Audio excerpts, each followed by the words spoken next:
Ponme detrás las trancas, chatita, que viene bravo. Y aviéntame tu rebozo, mi vida, pa' capotearlo. Toro, toro, toro.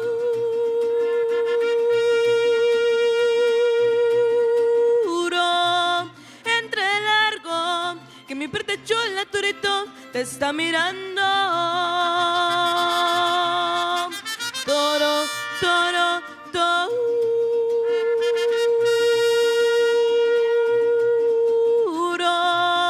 Toro relajo, ya te estoy quitando, torito, lo al haber estado.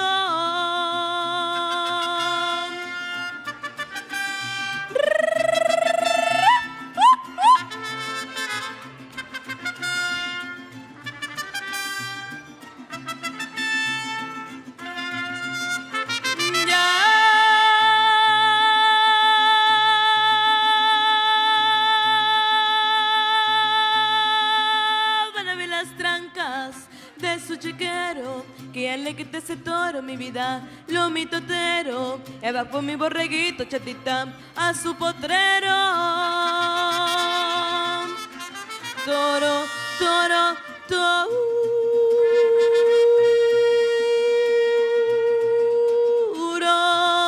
Toro relajo, que mi preta chula, turito, te está mirando. Toro, toro, toro.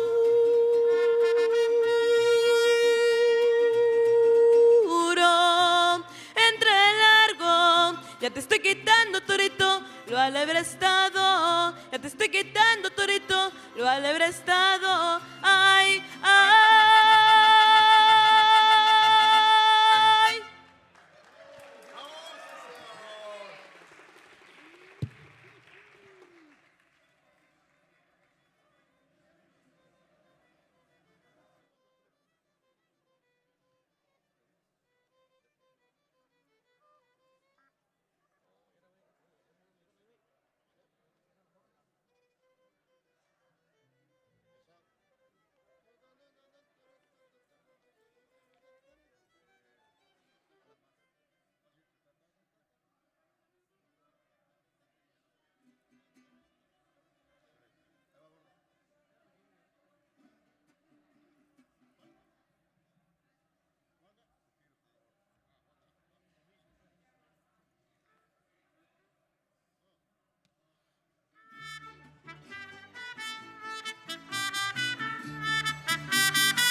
Pido por favor, de la manera más atenta, que me dejes en paz. De ti no quiero ya jamás saber. Así es que déjame y vete ya. Déjame vivir, porque no me comprendes que tú y yo no tenemos ya más nada que decirnos, solo adiós. Así es que déjame y vete ya. No, no, no, yo no me resignaré, no, a perderte nunca, aunque me castigues con ese desprecio que sientes por mí. No, no, no, no, yo no me resignaré, no, a perderte nunca, aunque me supliques de amor, yo ya no insista y me vaya de ti. No, yo no tengo nada, nada, nada, nada, nada, nada. Para ti no tengo amor, no, no, no tengo amor ni tengo nada. Para ti no tengo amor, no, no, no tengo amor ni tengo nada. No tiene nada, nada, nada, nada, nada, nada. Que no, que no. No tiene nada, nada, nada, nada, nada, nada, nada. Que no, que no. No tiene nada, nada, nada, nada, nada, nada, nada. Que no. No tiene nada, nada, nada, nada, nada, nada, nada. Déjame vivir, porque no me comprendes que tú y yo no tenemos ya más nada que decirnos, solo adiós. Así es que déjame y vete ya. No, no, no, yo no me resignaré, no, a perderte nunca, aunque me castigues con ese desprecio que sientes por mí. No, no, no, no, yo no me resignaré, no, a perderte nunca, aunque me supliques de amor, yo ya no insista y me vaya de ti. No, yo no tengo nada, nada, nada, nada, nada, nada. Para ti no tengo amor, no, no, no tengo amor ni tengo nada. Para ti no tengo amor, no, no, no tengo amor ni tengo nada. No tiene nada, nada, nada, nada, nada, nada, nada. Que no, No tiene nada, nada, nada, nada, nada, nada, nada, nada. que no, que no, No tiene nada, nada, nada, nada, nada, nada, nada, nada. que no. No tiene nada, nada, nada, nada, nada, nada, nada, nada. Déjame vivir, porque no me comprendes que tú y yo no, no, no, no, no tenemos ya más nada que decirnos, solo adiós. Así es que déjame y vete ya. ¿Qué?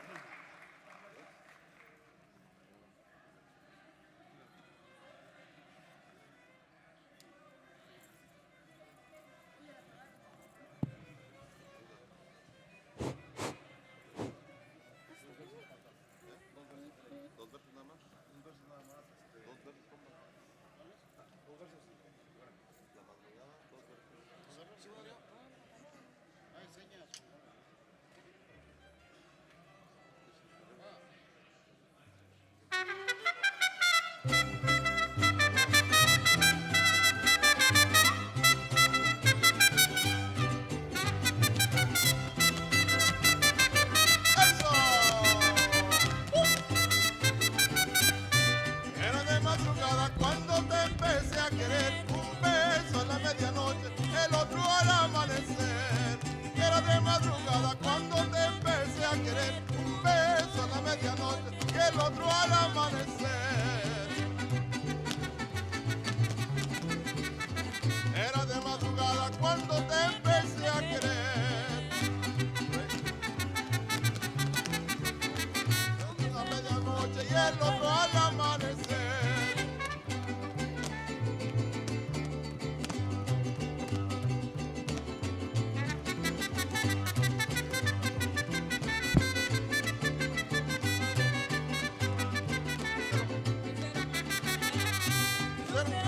Mañana préstame tu plata para seguirle los pasos a esa joven que hoy se va.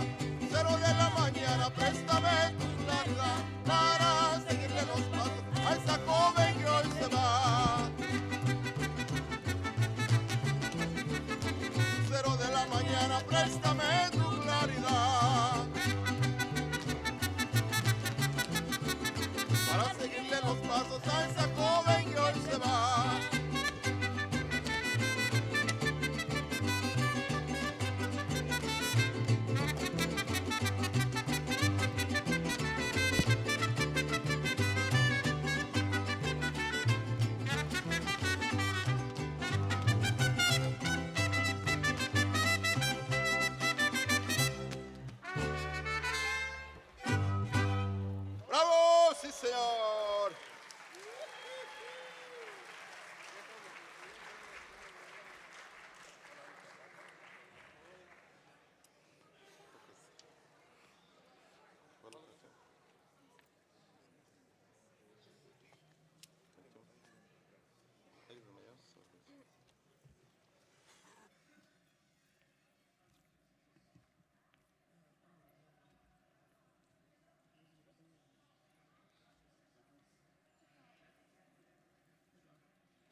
Rebozo,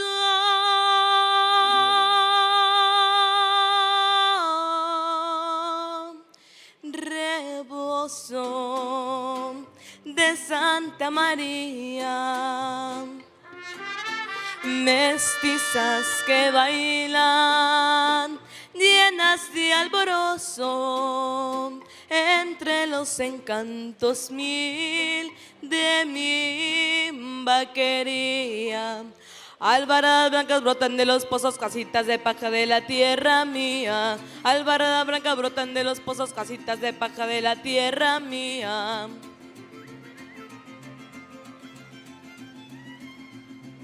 Muchacha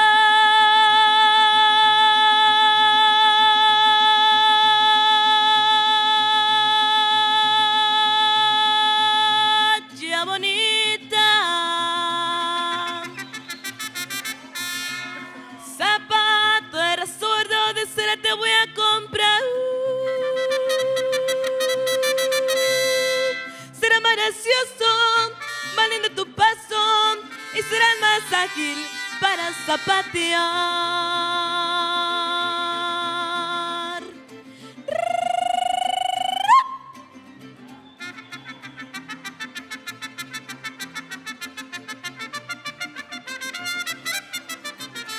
Vámonos para la jarana, vamos a apartar lugar, que ahora la noche y mañana tenemos que zapatear.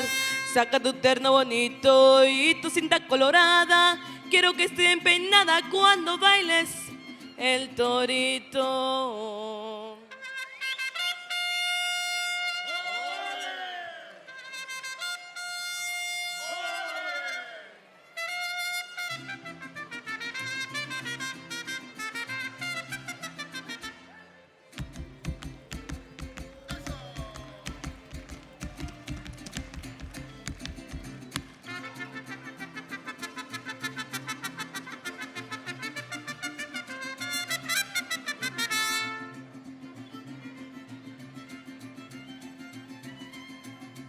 Muchacha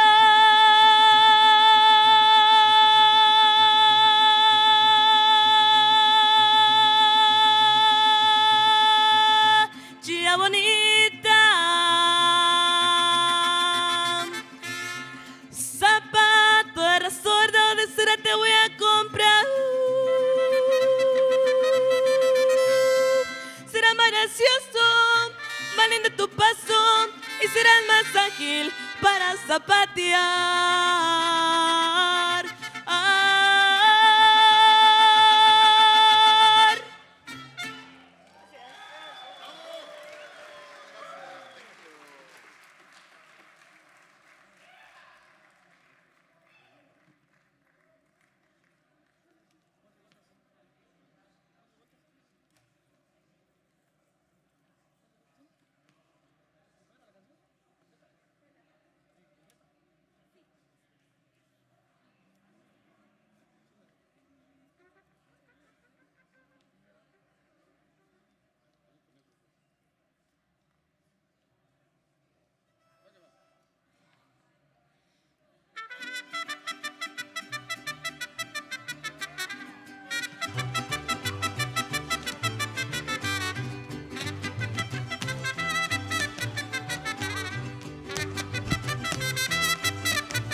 piensas abandonarme, mejor quítame la vida.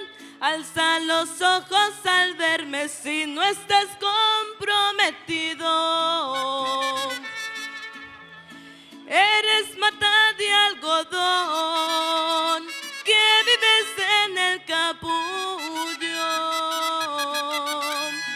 Ay, qué tristeza me da cuando te llenas de orgullo de ver a mi corazón enredado con el tuyo.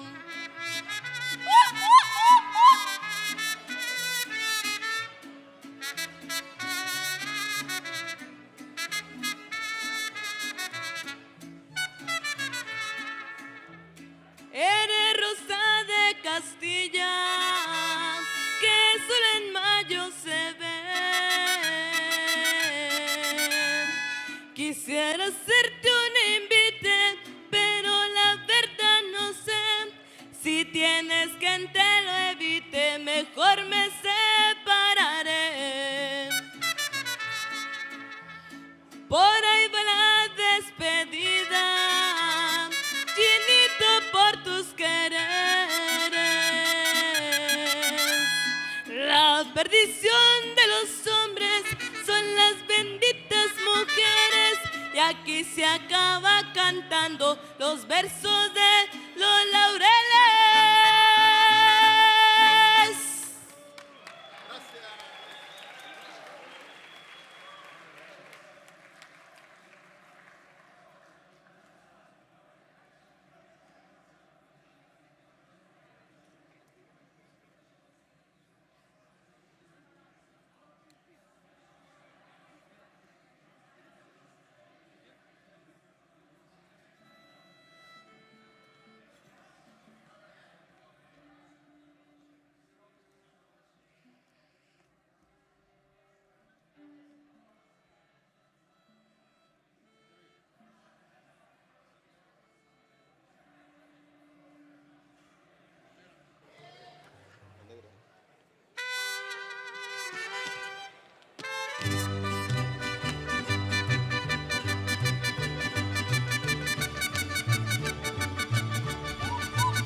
De mis pesares, ojos de papel volando, negrita de mis pesares, ojos de papel volando, a todos diles que sí, pero no le digas cuando así me dijiste a mí, por eso vivo penando.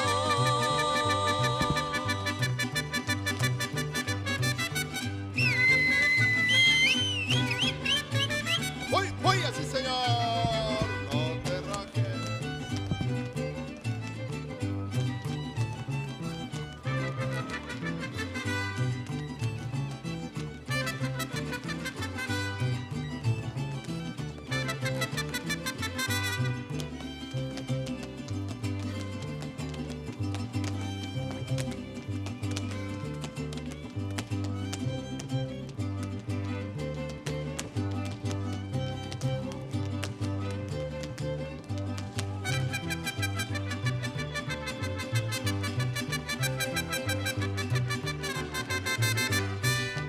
Esa minera que la quiero ver aquí, con su rebozo de seda que le traje de Tepic. Cuando me trae esa minera que la quiero ver aquí, con su rebozo de seda que le traje de Tepic.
lindo, vienen bajando un par de ojitos negros, cielito lindo de contrabando. De la Sierra Morena, cielito lindo, vienen bajando un par de ojitos negros, cielito lindo de contrabando.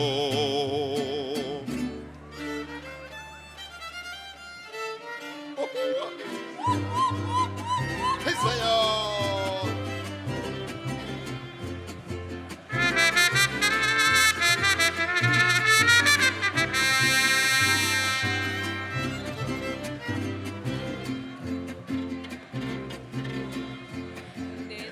Domingo te vengo a ver, cuando será domingo, cielito lindo para volver. Ay, ay, ay, ay, ay, yo bien quisiera que toda la semana, cielito lindo, domingo fuera. Ay, ay, ay, ay, ay. Yo a las morenas quiero desde que supe que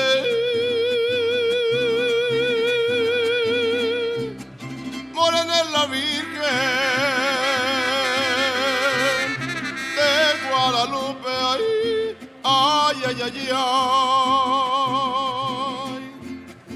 Es bien sabido que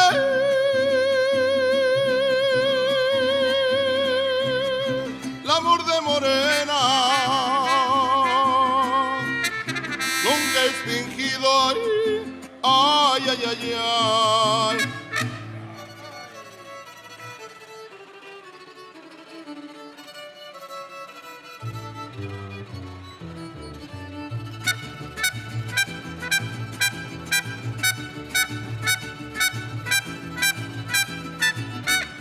Saca tu botequito, cielito lindo, velo sacando. Que si tú tienes miedo, cielito lindo, yo estoy temblando. Saca tu botequito, cielito lindo, velo sacando. Que si tú tienes miedo, cielito lindo, yo estoy temblando. Acá, acá, acá qué risa me da. En su mirada falsedad. Acá, acá, acá qué risa me da. En su mirada falsedad. ¡Bravo, sí, señor!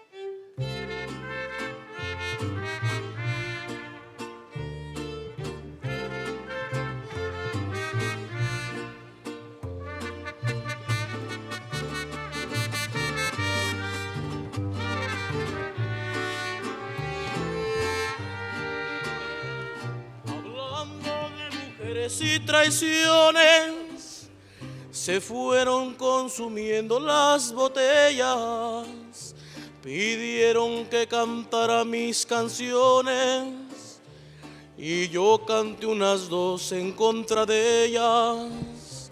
De pronto se me acerca un caballero, su pelo ya pintaba algunas canas, me dijo: le suplico, compañero, que no hable en mi presencia de las damas.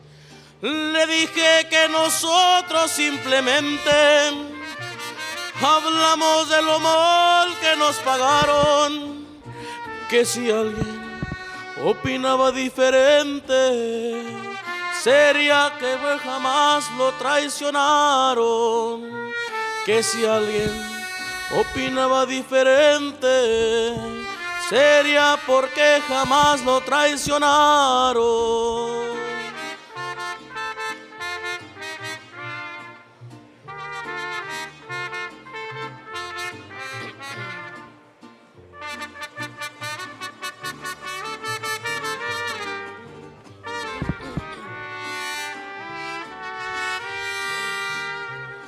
Me dijo: yo soy uno de los seres que más ha soportado los fracasos, y siempre me dejaron las mujeres llorando y con el alma hecha pedazos.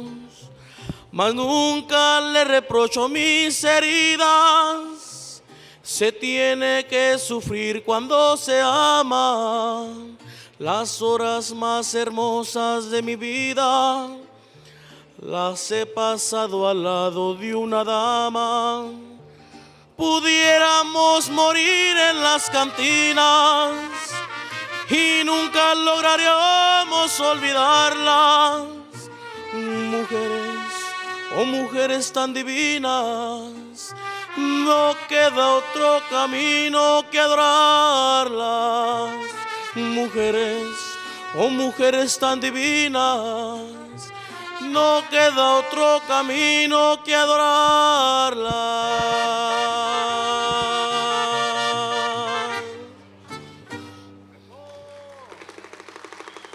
No, ya,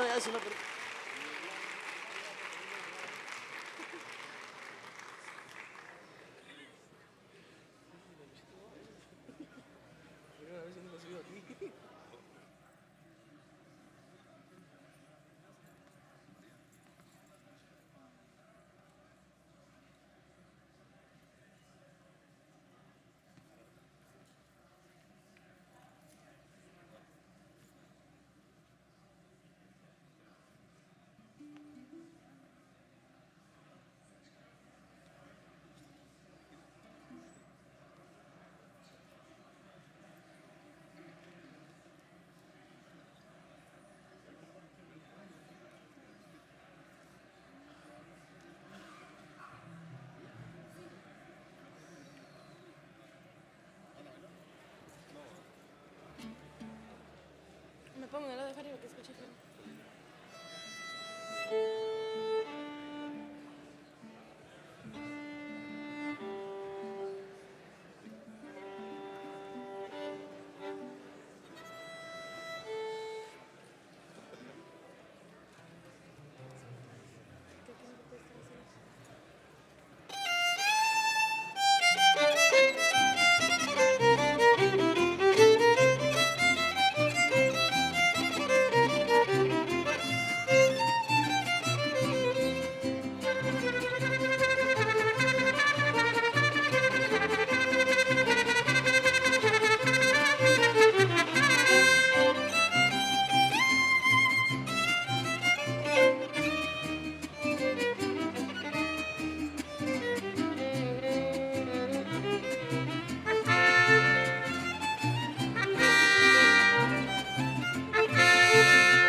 Cantando el gustito estaba cuando me quedé dormida,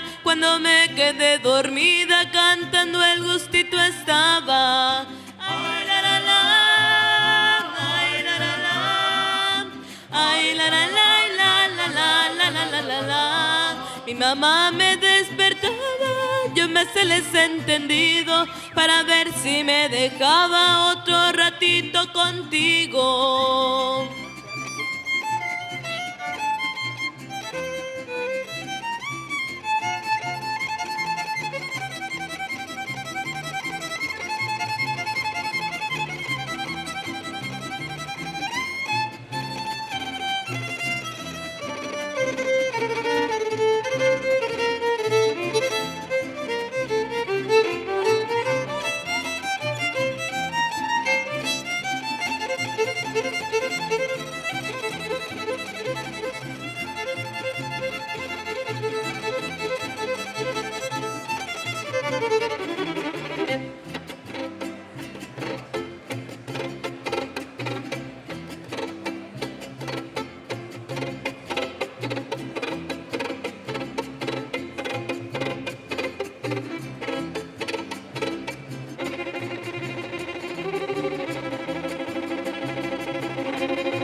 gozar, a bailes no va a gozar. Dicen que el hombre casado, ay la la la, ay la la la, ay la la la, la la la la la la la. Pero se han equivocado, porque él también sabe amar, porque él también sabe amar. Nada más que reservar.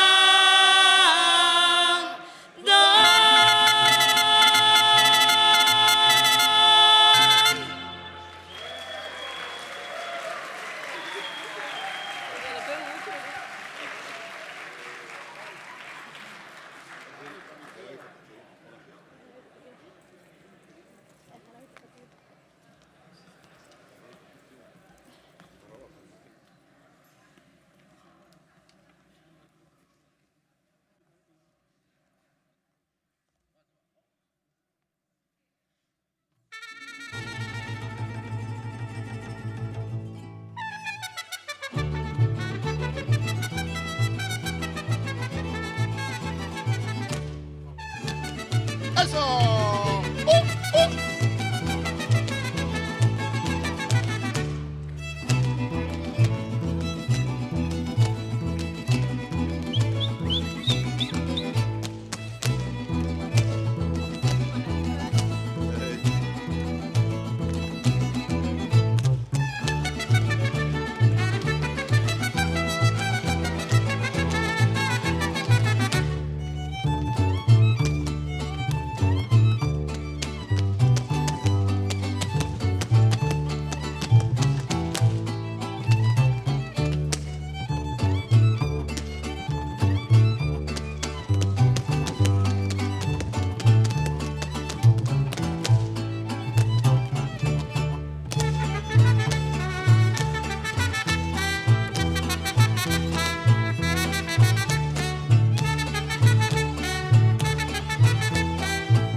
¡Eso! ¡Sí, señor!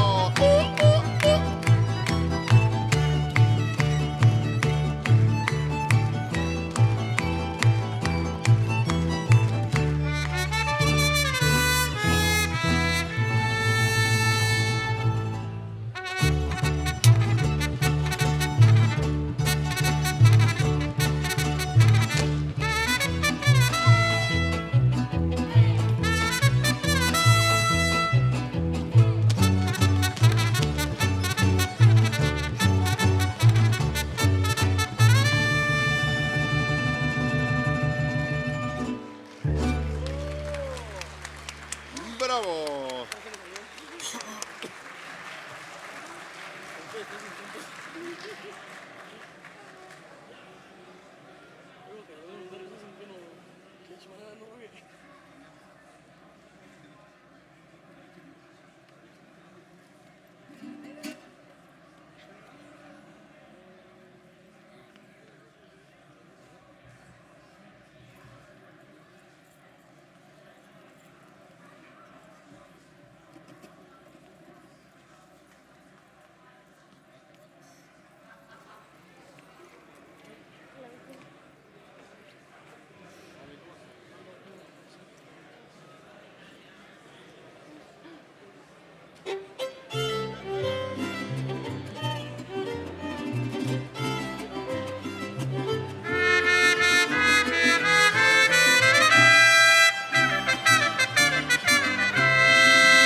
Solitaria camina en la viquina y la gente se pone a murmurar. Dicen que tiene una pena, dicen que tiene una pena que la hace llorar.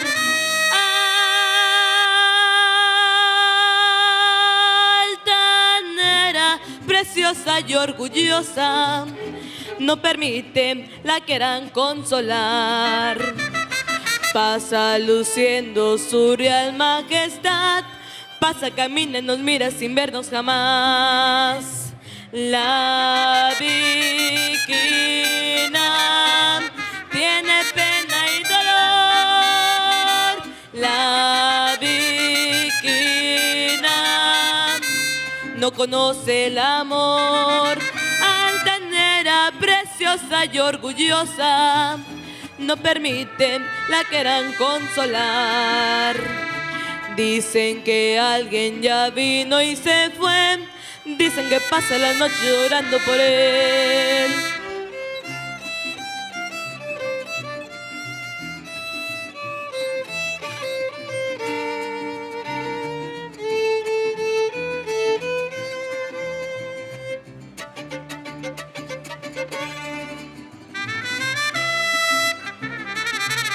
Cha la la la la la la la la la la.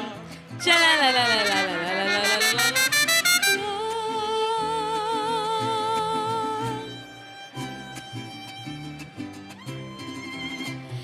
La Viquina tiene pena y dolor. La Viquina no conoce el amor. Altanera, preciosa y orgullosa, no permite la quieran consolar. Dicen que alguien ya vino y se fue, dicen que pasa la noche llorando por él. Dicen que pasa la noche llorando por él. Dicen que Cucaramácara títere fue.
Aló, aló, aló. Buenas tardes, buenas tardes.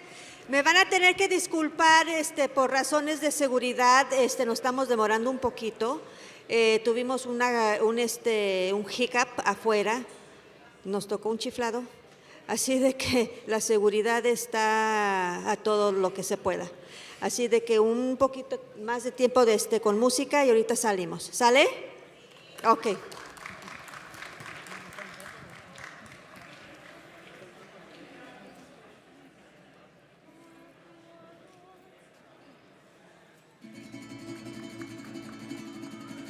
Como la flor,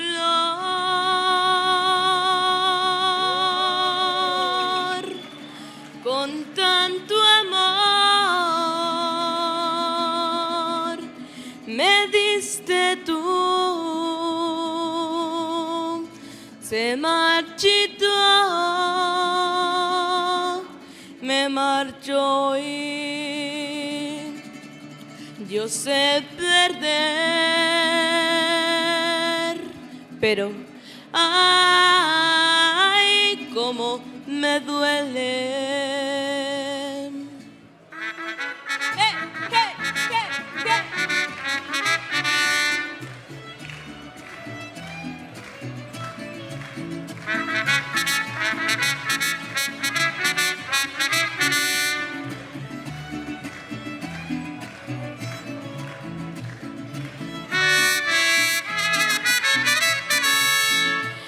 Ya sé que tienes un nuevo amor, sin embargo te deseo lo mejor.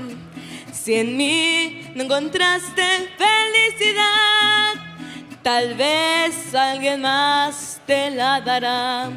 Como la flor con tanto amor me diste tú, se marchitó, me marchó y yo sé perder, pero ay, cómo me duele, ay, cómo me duele.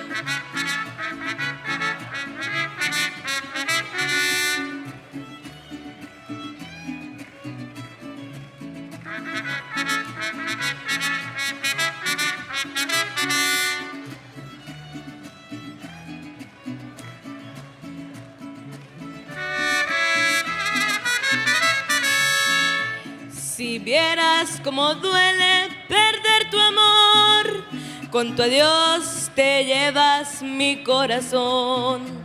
No sé si pueda volver a amar, porque te di todo el amor que pude dar. Como la flor con tanto amor me diste tú, se marchitó, me marchó y yo sé perder, pero ay, cómo me duele, ay, cómo me duele.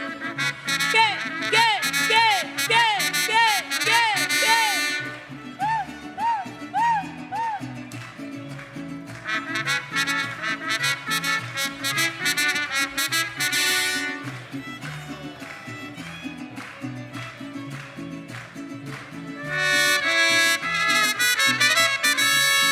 Como la flor con tanto amor me diste tú, se marchitó, me marchó y yo sé perder, pero ay, cómo me duele, ay, cómo me duele,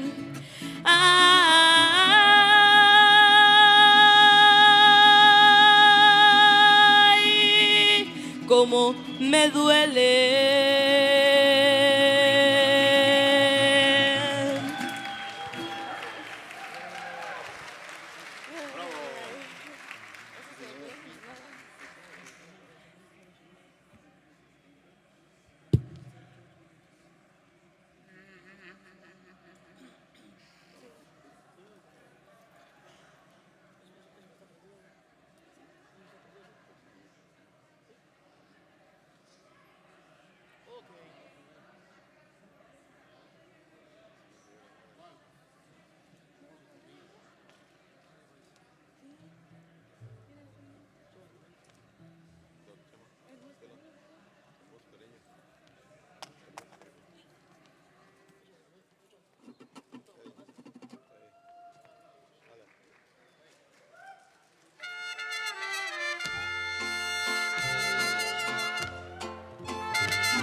Hermoso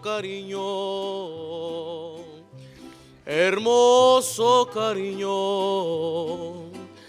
que Dios ha mandado a ser destinado no más para mí. Precioso regalo,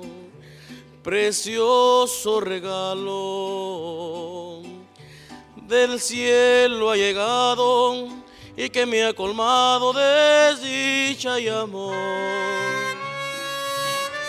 Hermoso cariño,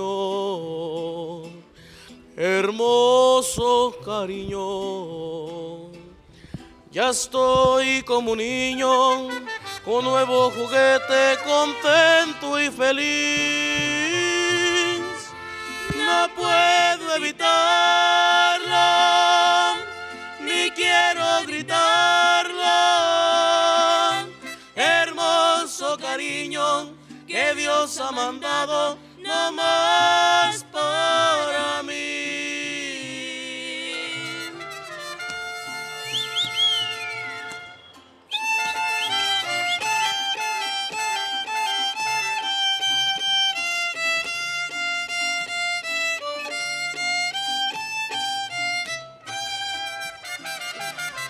Hermoso cariño, hermoso cariño, ya estoy como un niño con nuevo juguete, contento y feliz. No puedo evitarlo, ni quiero gritarlo. Hermoso cariño que Dios ha mandado no más para mí.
Mira cómo ando, mi amor, por tu querer.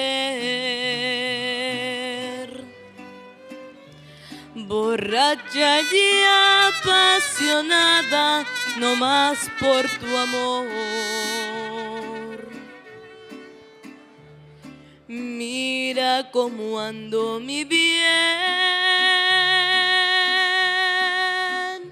muy dada en la borrachera y en la perdición.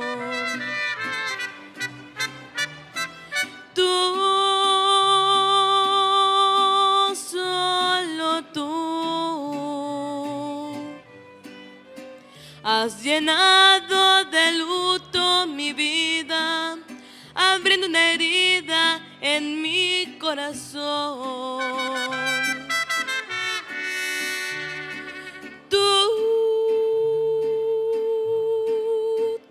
Solo tú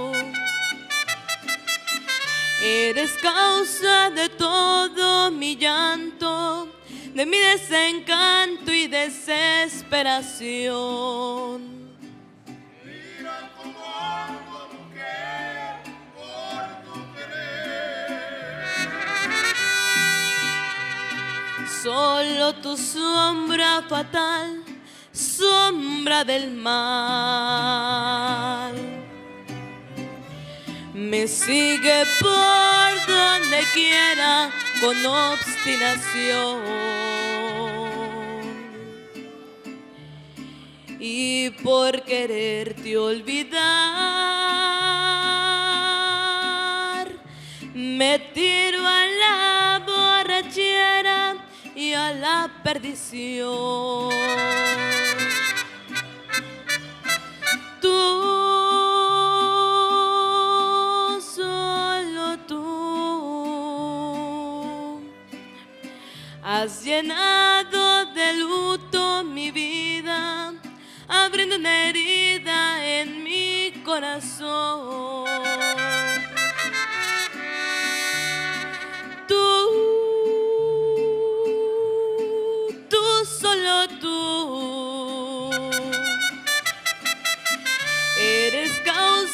de todo mi llanto, de mi desencanto y desesperación.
Desde Nabolato vengo, dicen que nací en el roble, dicen que soy arriero, porque le chulo y se para, si les aviento el sombrero ya verán cómo repara.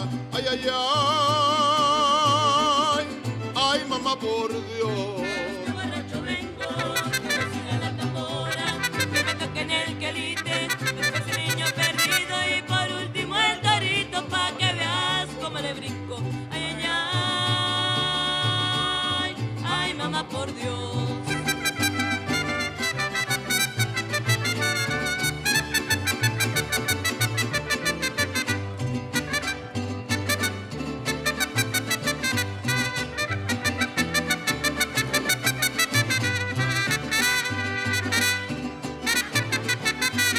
Me dicen enamorado, pero de eso nada tengo. Todos me dicen el negro, grito pero con suerte, porque si me salta un gallo no me le rajo a la muerte. Ay, ay, ay,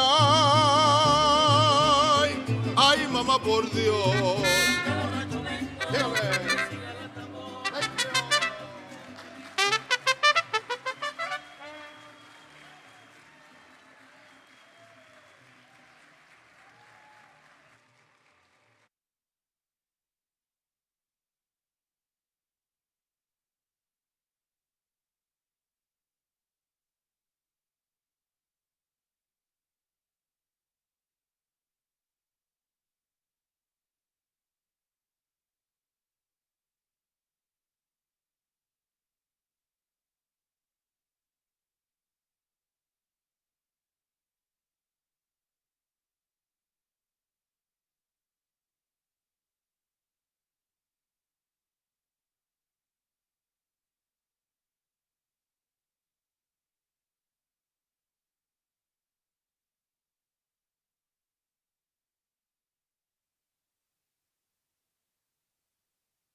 Once again, thank you for your patience. Security is a big issue with the Kennedy campaign, considering the history of his family. So we just want to make sure that you're all safe and he's safe. So let me welcome you. Thank you very much for being here. I'm Bob Jimenez. Hello, everyone. I'm Gina Felix Goldman. We are proud Mexicanos here on stage representing all of you.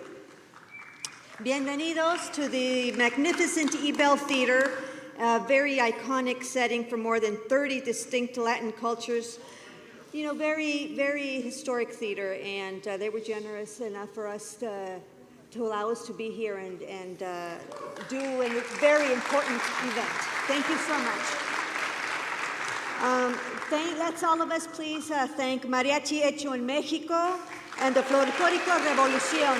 Gracias, chicos. Gracias, gracias, gracias. We, of course, are celebrating the first day of National Hispanic Heritage Month.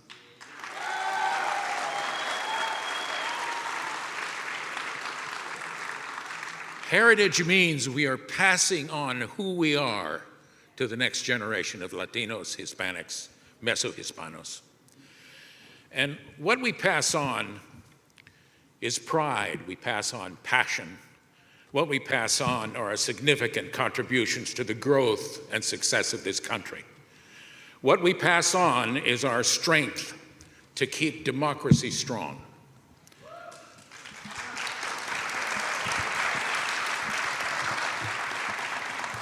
We have all done our part in peace and when called in war, whether we are Mexicano, Puerto Rican, or multi-generational Americans from Cuba, El Salvador, Nicaragua, Guatemala, Honduras, Costa Rica, Belize, Panama, and of course the greater Southern American continent.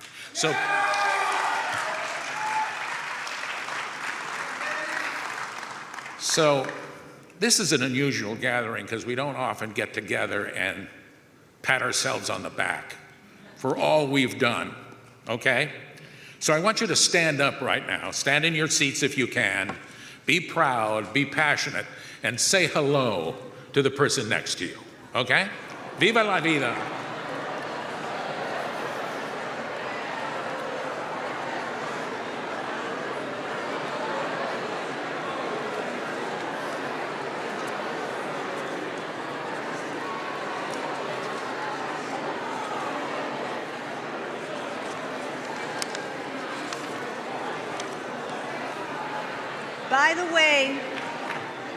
By the way, everyone, this event right now is being streamed across America so the rest of the country can get to see how we celebrate Hispanic Heritage Month. We are all Americanos. We are very proud of our heritage, and we work very hard in this country. And we deserve to give each other a round of applause because we have earned it. In the meantime, guys, Robert F. Kennedy Jr. is on his way here to ask for your help.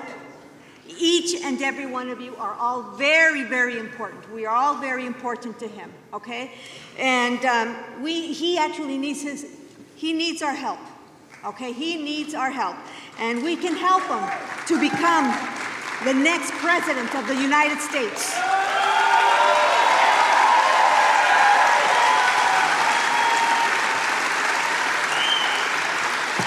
And like his uncle and his father, Mr. Kennedy believes the Latino vote is very powerful. Enough, put him in the office, and we're gonna put him in the office.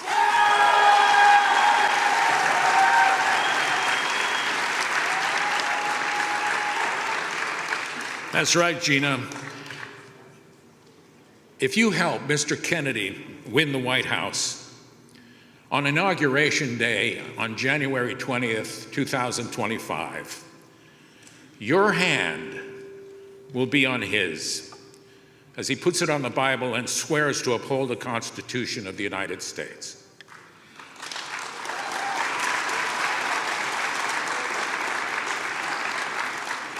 And it's possible that that will happen because Latinos now make up, congratulations, the second largest voting bloc in America. And listen to this, everyone. This means we have to work harder to get more younger people to vote, to register and to vote. Why? Because an additional 4 million Latinos will be old enough to vote in 2024. Add 1 million more each year for the next 15 years, and you can just imagine the power we will have. Sí, es posible.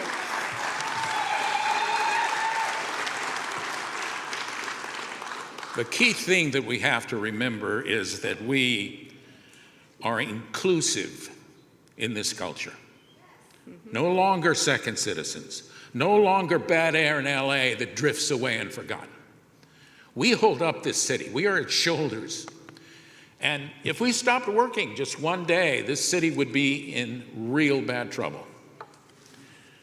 You are part of a collective with needs just like any other citizen. Exit polls from midterm elections in 2022 have told us that as more young Hispanic voters want their say at the polls, there is a greater agreement on what we think is important this presidential year, particularly in improving education, crime prevention, workforce development, protection of civil rights, and social justice.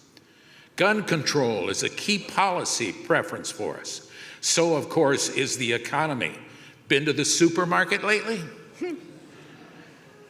Where we argue with each other the most still is over immigration reform, and in a little while, you'll see why.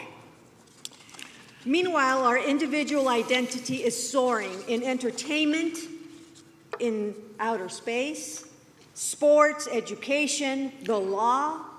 There are 52 Latino and Latina members of Congress.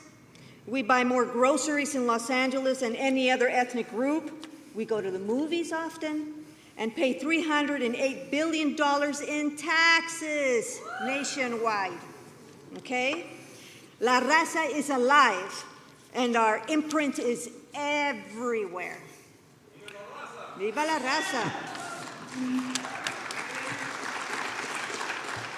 I have to stop and think about this every once in a while, but it's taken 7 centuries to get where you're sitting right now, spanning Apocalypto to the modern Meso-Hispanic identity. Hasn't been easy.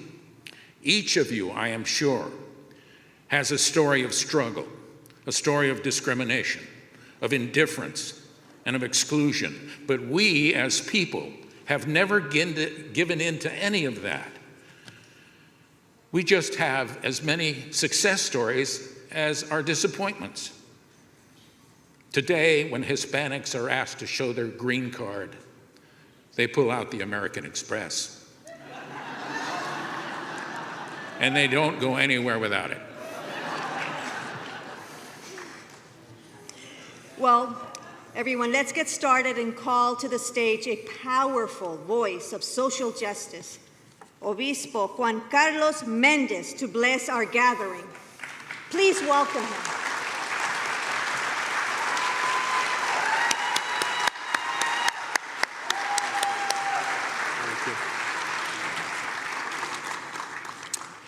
Well, I've heard of 2 patients who were in the psychiatric unit, and one of them tells the other, "I'm Abraham Lincoln." And the other says, "Who told you that?" The first one says, "God did." The second one says, "I never told you that." So I know that we're living in crazy times, and we need some good leadership in the White House. We need some changes. And that's why we're here, because we want to see a change in our leadership. So tonight, let us bow our heads and let's come before the Lord in prayer. Lord, we are gathered here tonight, and we humbly ask for your divine presence to be amongst us. We come today to celebrate the first day of Hispanic Month, and remember John Kennedy's inaugural address, which has inspired millions of people to see the importance of civil action in public service. In his words, ask not what your country can do for you, ask what you can do for your country. His point was the country can't resource people. People have to resource the country. Lord, in this era of entitlement, there are a lot of people who think it's all about them. And they want government to do everything for them.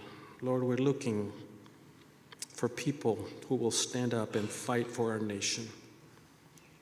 In the words of Prophet Ezekiel, recorded in the Bible, I looked for someone among them who would build up the wall and stand before me in the gap on behalf of the land, so I would not have to destroy it, but I found no one. But Lord, that's not true tonight, because we have hundreds of people who are gathered today who will stand in the gap. The word picture painted in this verse is that a wall with a hole or a gap in it. A wall was the best means of protection in ancient times. A breach of the wall would let the enemy through, and that's what we have at our southern border. If there was a breach in the wall, defenders would have to swarm to that location and hold the breach. The gap would need to be repaired as soon as possible. If a breach was left unattended or unrepaired, the city, the country would fall. Apostle Paul understood the power of standing in the gap. He implored his friends in Rome to pray for him. I urge you, brothers and sisters, by our Lord Jesus Christ and by the love of the Spirit, to join me in my struggle by praying to God for me. And we're praying for our candidate, Kennedy, that he will win in this election and change the course of this nation.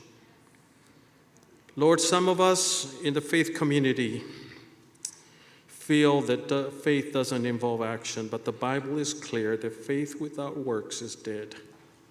And we must believe and commit to work on bringing law and order, restore justice for the victims. Yes, Lord, we believe in your Son, Jesus Christ, but he wants an answer to this question, and he's asking us tonight, what are you doing to save the United States of America? And again, Lord, we are reminded by John F. Kennedy's historic words, ask not what your country can do for you, ask what you can do for your country. And Lord, I'm standing here before this wonderful group of people that are taking up this challenge as every American that loves this nation, that we're here to contribute to the public good of this nation. This we pray in Jesus' name. Amen. Right here for a second. Bless you. This man blessed the ground where a new high school was going to be built to replace the Ambassador Hotel where Bobby Kennedy was shot. You blessed it.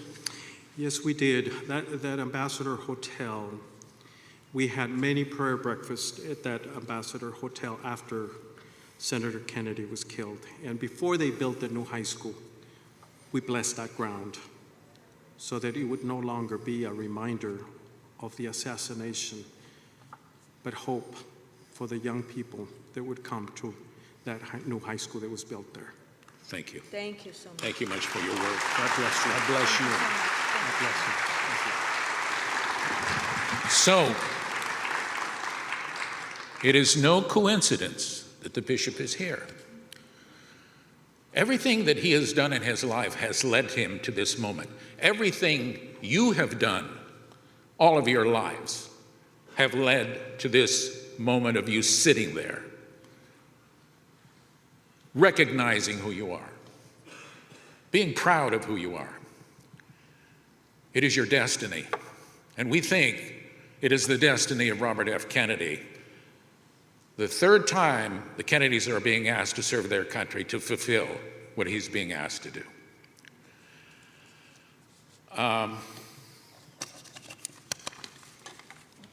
Everybody here is, as I say, is a VIP, as Gina pointed out. There are some people, though, that we want to say a special recognition to them because of their work in the community and their ongoing work for all of us. And I want to begin by saying hello to retired U.S. Border Chief Chris Clem and his wife, Sarah. Can you please stand? Can you please stand? There we are.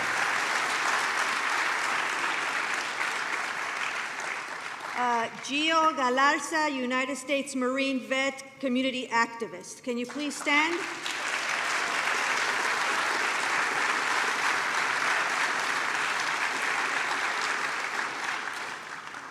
LA County Supervisor Mike Antonovich, are you here? All right, Mike. Wow, thank you for coming.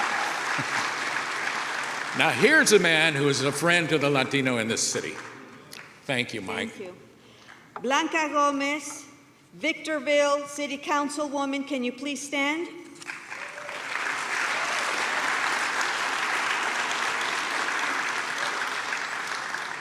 Maria Fernandez Rivera, who is Consul General for the great country of Honduras.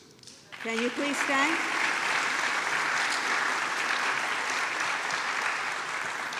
Alberto Franco, International Radio TV personality, can you please stand?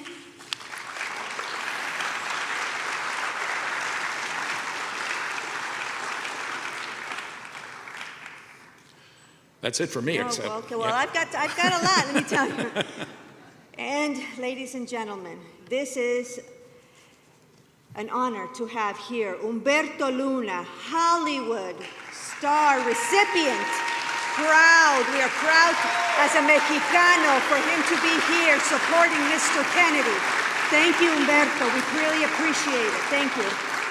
We have Lisbeth Gallegos, radio TV personality. Could you please stand? Thank you. We have Barbara Sanchez, actress. Can you please stand? Lupita Fernandez, singer. Can you please stand? Wendy Pineda, Hollywood, Mexican producer. Can you please stand? Sorullo of Colombia, of the band Dinamita. Can you please stand?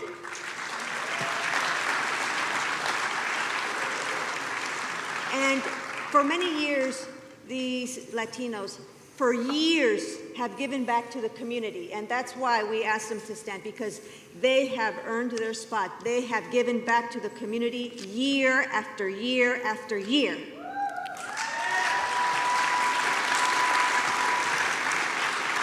And one more name. He's not a Latino, but his heart is as brown as mine is. Randy Economy. Randy Ryan. Thank you,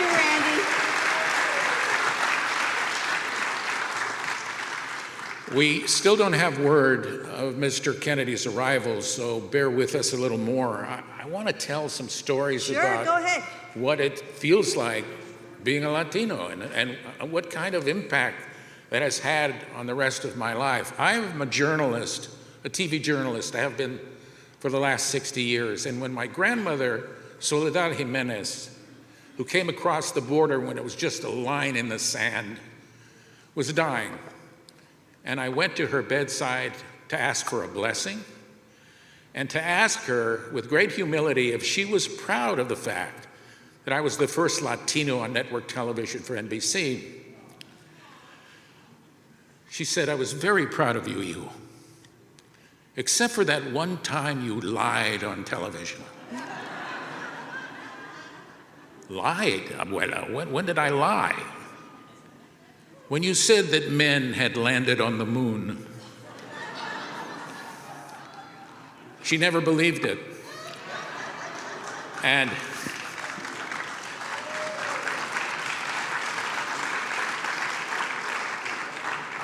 after she went to heaven, I'm sure God sat her down and straightened her out.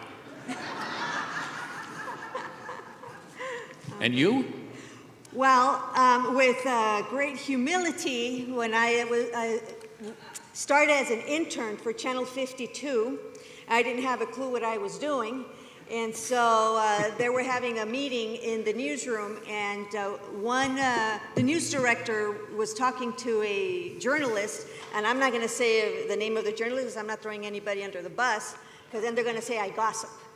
But anyway, and they didn't have a journalist, and so I was barely starting, and they sent me out to do a story. I didn't know how to drive. I didn't have a driver's license, and the news director needed the news to get, I mean, you know, it's a working space. So there we go all the way to Bakersfield. Can you guys imagine in a pickup truck without any air conditioning driving like this? Crazy for many hours. We get there, and my very first interview was interviewing the farm workers in Bakersfield. They were getting paid 25 cents to pick a strawberry. So I did the story, and the very first interview that I was able to get was with Cesar Chavez.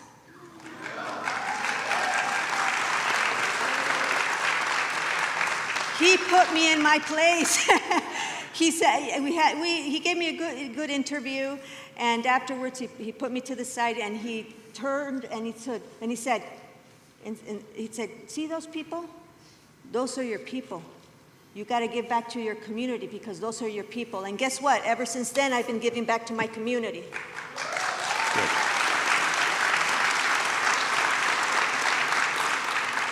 I have just been given a signal that Elvis is in the building.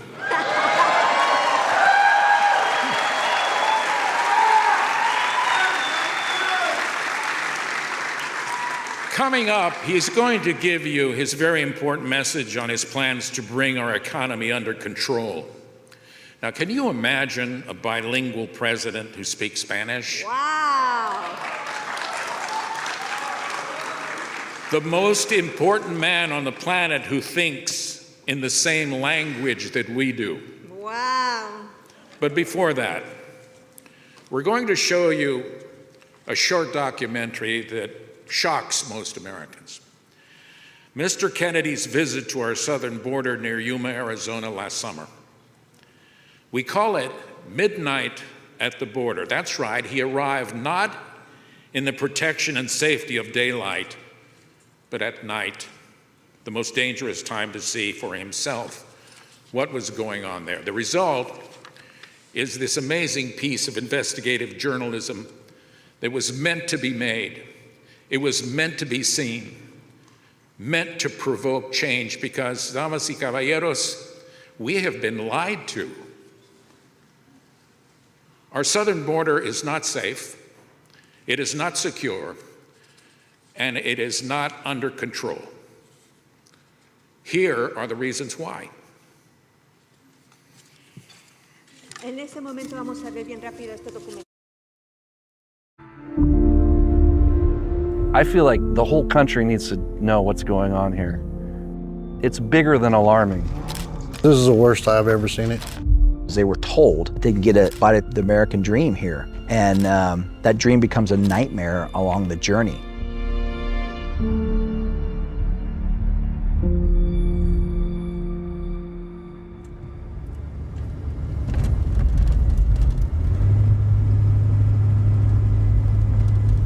I'm down in Yuma, and I'm going to go look at the border. And most of the movement at the border is at this crossing is between 1 and 3 a.m. I came down here because I want to see firsthand what the problem is and get as many ideas as possible about the best way to solve this problem.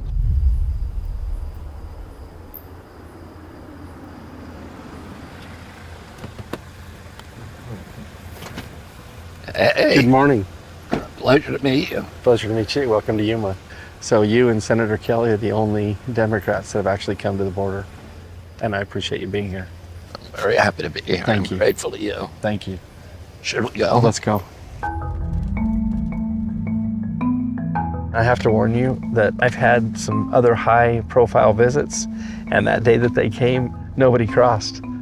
Does that mean somebody on this side Yes. with the Border Patrol is telling them? I don't know if they're with the Border Patrol or where they're with some other agency. Those people who are associated with the cartels. Yes. Yeah, definitely. And they've had more than 300 assassinations across the border, 25 miles from here, over the last year and a half, because they're fighting for control of the trafficking. Mr. Kennedy, if you want to look ahead, you'll kind of see where the wall begins. This is a new phenomenon for us where we've seen more people coming from Africa than ever before. China, Russia, even the Ukraine. We had a large surge coming from those countries. Iraq, Iran, Afghanistan. Buenos días. ¿Qué tal?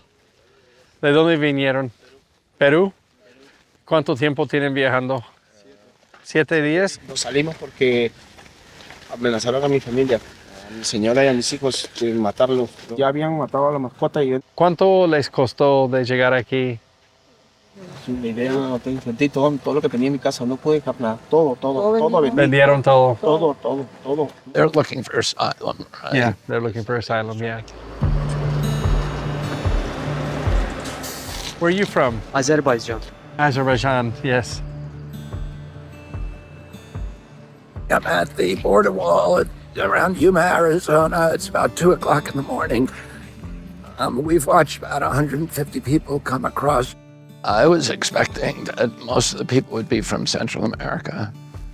That this is really extraordinary.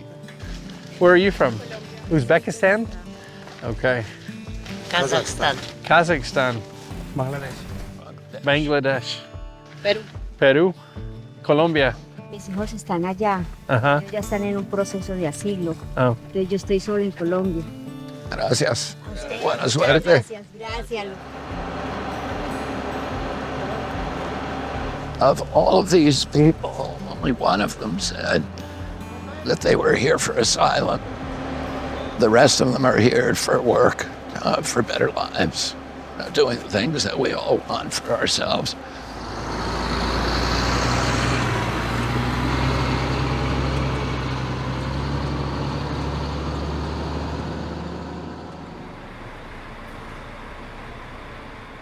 This is at the Regional Health Center. These are some of the people that we saw come across the border last night, and they're now being processed at the health center. There's a lot of stories that we have heard from the migrants, why they're leaving. What do they say? Political asylum, mostly political asylum, and we want to respond in a humanitarian way. We're working, trying to make sure that they're not homeless and they're not end up in the streets.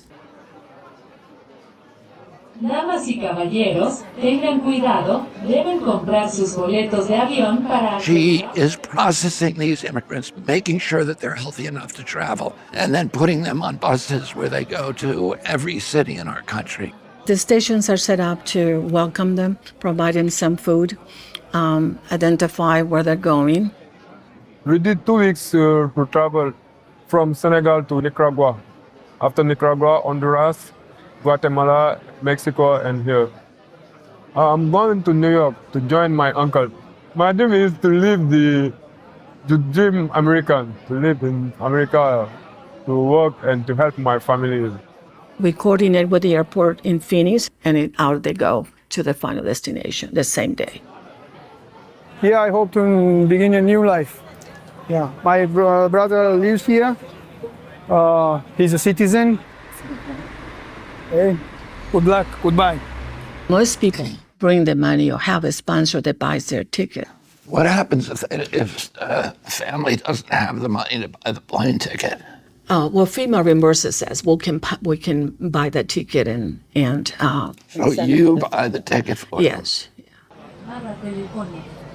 Colombia. ¿De qué parte? Bogotá. Yo he estado muchas veces en Colombia, en todas las partes. ¿Cómo se llaman? ¿Cómo? Su mano. Gracias. El niño también mío, Joseph. Joseph, mucho gusto. ¿Y cómo estaba el viaje? Muy difícil. Más o menos. Yo soy Jaime Maquera, de Perú. Nosotros hemos llegado 4 personas. 4 personas. Yo, mi hija y mi señora. Mi otra hija que tiene 18 años. El momento de... ¿Y dónde están ellas? Mi señora y mi hija están conmigo. Pero mi hija de 18 años, no sé dónde está. estaba contigo. Pero en el momento de nosotros estar allá en el refugio, nos han separado y nos han invitado a todos. ¿Y cuánto separados? No tengo comunicación con ella. ¿Es ella? Por favor, es ella. We see a lot of violence as people are making across the border through Mexico or their countries. Some of them do share their stories, but we see that devastation in the human lives. We are sitting here in Yuma, Arizona, right at the Colorado River at the Morales Dam. Behind us is Algodones, Mexico, and a stone's throw just behind us is the state of California. So that mountain range behind us is California? California, yes, sir. This is the infamous Morales Dam gap, and what you had is under President Trump, you had a big push for infrastructure, the wall system. And when President Biden took office, he signed some executive orders that basically halted all wall construction. And so that left the gap here. And this was a problem for us in Yuma. What no one talked about was the wall system. It was a package deal. Yes, it included steel, but it also included roads, technology, and sensor equipment. And all that was just put on hold. When you have people that can come through here unmitigated because there's a gap in the wall, it causes a problem for not only for border security, but also for the community. And that was partisan politics, right? Absolutely. They halted anything that had to do with the Trump wall. It put our agents at risk. It put the migrants at risk.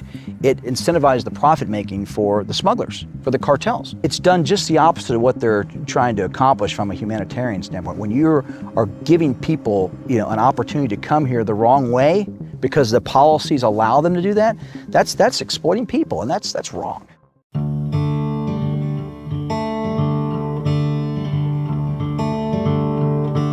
What you're seeing behind me here are millions and millions of dollars of materials, including these steel girders, that were purchased by the Trump administration to complete the construction of the wall. When the Biden administration came in, it didn't want to complete the wall, and they left that material to languish and bought new fencing, which you can see over here. And this is where Secretary Mayorkas told me he would fill in 9 of the 11 gaps. So 18 months later, we see maybe 50 feet completed. Now, the difference between this product and the other product, this has a 10-foot foundation going into the ground, so it's almost impossible to go under. The other new fencing being installed, the foundations are on the top of the ground. So you don't necessarily have that secondary protection under the ground, where we've seen them start to use horizontal drilling machines to burrow under and use the bank teller type of tubes to send fentanyl and other drugs across the border.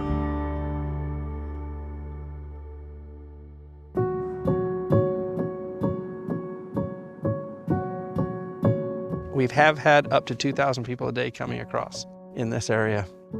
Where that car is right there, there's actually a bridge that's been built out of 2x12s that crosses the Colorado River. And most of the people are dropped off right over there off of that freeway. They walk across in those large groups that we saw yesterday morning. A lot of the smugglers have directed them towards this area specifically. Now, if these cameras had been activated, they would have been able to observe this. But these cameras right behind us are not active.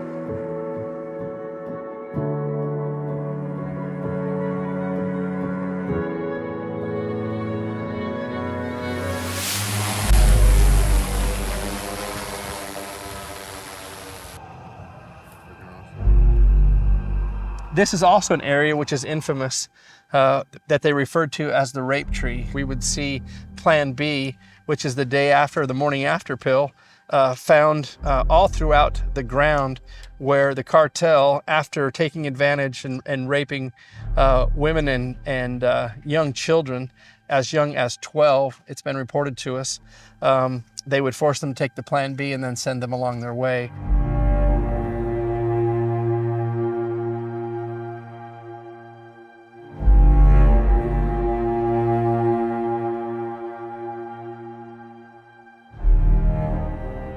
These kids are being exploited all along this track. There's nothing humane about any of this.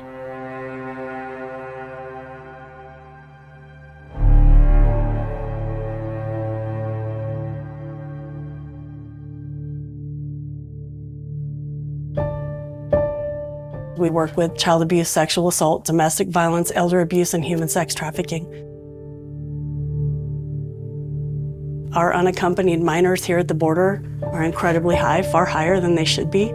Imagine being a little kid and being stuck in the desert with no control over who does what to you, and there's nobody around. The youngest one in my recollection was a 10-year-old little boy.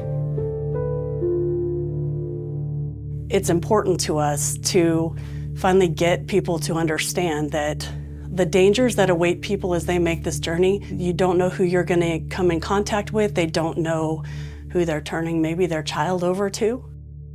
So we have 4 forensic interview rooms. These 2 that you're gonna see here are child forensic interview rooms. I want you to walk in and see if you can find the camera and the microphone in here. I think that's the microphone. It's pretty well disguised.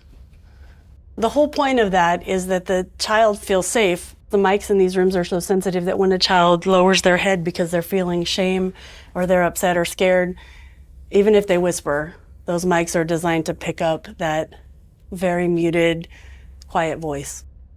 In this room, obviously, we designed it to be as comfortable as we can possibly make it, because the reality is no child should ever have to come to this exam room for an exam.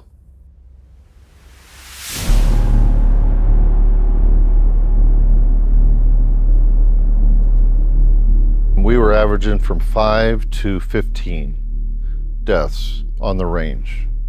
Per year? Per year. Last year was our highest year ever, where we then were at 50 deaths on the range. So this is the place where Marine pilots come to train and to practice in simulated war games? Yes, sir. This installation would be referred to as the Top Gun for the Marine Corps. How far is this base from the border right now? Our training ranges are right next to the border. And why would an immigrant come through the range when they can just walk around the wall in Yuma and register? So the cartels were using some aliens, purposely making them cross the border into the desert area and saying walk north, and not letting them know that they were going to cross some very harsh environments, using them as pawns. Drones would just kind of sweep the whole area. There's a big group of migrants coming through one area, and they were using the group that was moving in as a diversion for them, the smugglers, the guys doing the dirty work. So they can push through 300 people. They know the U.S. Border Patrol is going to surge to take care of the people. And then an hour later, they could be coming through with a large drug load, knowing that somewhere else on the line. Correct, yeah. And they do the same thing with terrorists, and they do the same thing with gang members that they want into the country. They'll do those diversionary tactics to keep our Border Patrol occupied.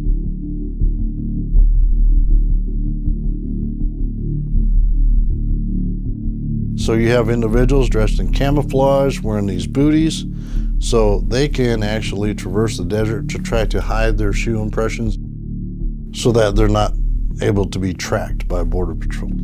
We don't know where they're going, and we don't know what kind of criminal that we're dealing with, because they do not want to be caught. So they will go through the desert. Here, it's going to be 2 to 3 days walking through the desert from the border of Mexico, through all the remote desert, to get to any kind of civilization.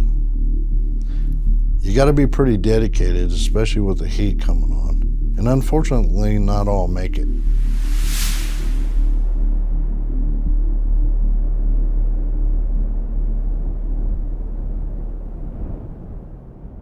And why do you think this happened? At the end of the day, this is a business for people on the other side of the border. Billions and billions of dollars every month are earned from transporting people and, in conjunction, drugs across into the United States.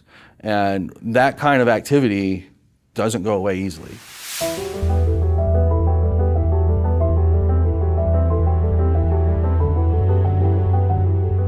So if you were President of the United States, could you stop this immigration crisis? Absolutely. And how would you do it?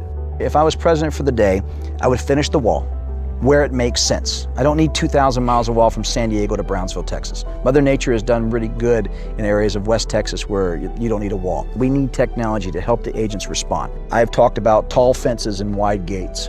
Tall fences, in my opinion, is a metaphor for keeping this border secure, and the wide gates is continuing this nation of immigrants, as well as a legal pathway for those that seek to enter the United States. That to me is very important. This has been an extraordinary trip for me because, on the one hand, last night I witnessed this dystopian nightmare of this uncontrolled flow of desperate humanity crossing the border and converging here because of misbegotten policies by high leadership of the United States, and landing in this community that has the other side of America, the best that we can represent to ourselves, to the rest of the globe.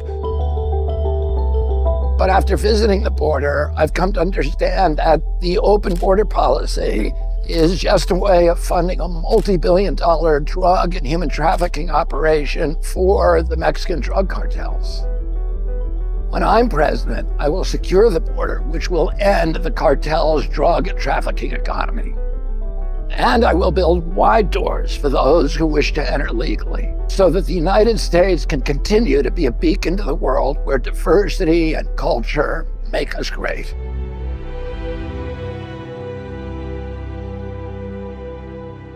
A growing humanitarian crisis at the southern border. Humanitarian crisis. We have a growing crisis as border communities are seeing a record number of migrants this year.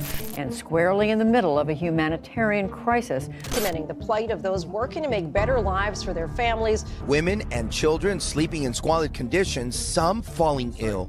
Officials now scrambling to find room for the new influx of migrants. 110,000 migrants. This issue will destroy New York City.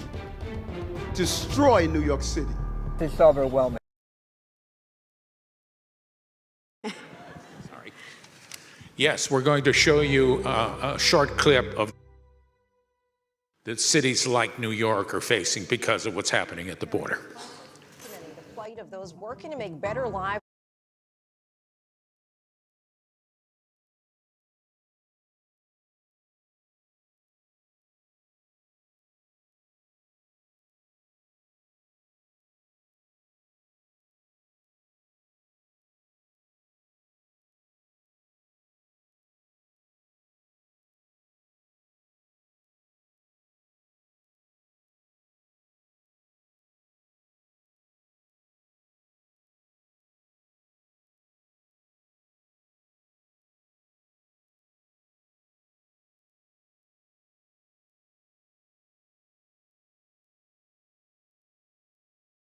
Train journey north for some is on what's called La Bestia, the beast, or the train of death. A ride dangerous and deadly and often controlled by cartels. Says she has some burns still on her face from the sun, from being on top of the train. En el tren 4 días. 4 días. ¿Y cómo era? Ay, horrible, mucho frío. Vamos, como quien dice, por ese sueño americano. It says it's for the American dream, and they're going to try to cross today. We've spoken to a lot of people that live along the border. They say this is neither a red or blue issue, Republican or Democrat. This is an American problem that needs to be addressed. But so far, the Biden administration has remained fairly quiet on what's happening along the border.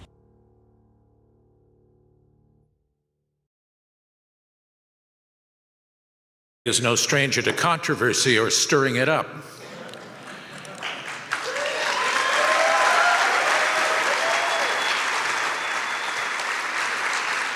He's a lawyer who's been to Chile and Ecuador fighting for social justice. He was arrested in Puerto Rico for trying to stop the destruction of the environment there. He has given a number of policy speeches in Central America and South America, mainly South America, trying to convince the governments there to give people more democracy. Mr. Kennedy can talk with crowds and keep his virtue. He can walk with kings and not lose his common touch. Some people think that he possesses the earth At least his character does, and everything that's in it. We're talking about Robert F. Kennedy Jr., who, with your help, will be the next president of the United States.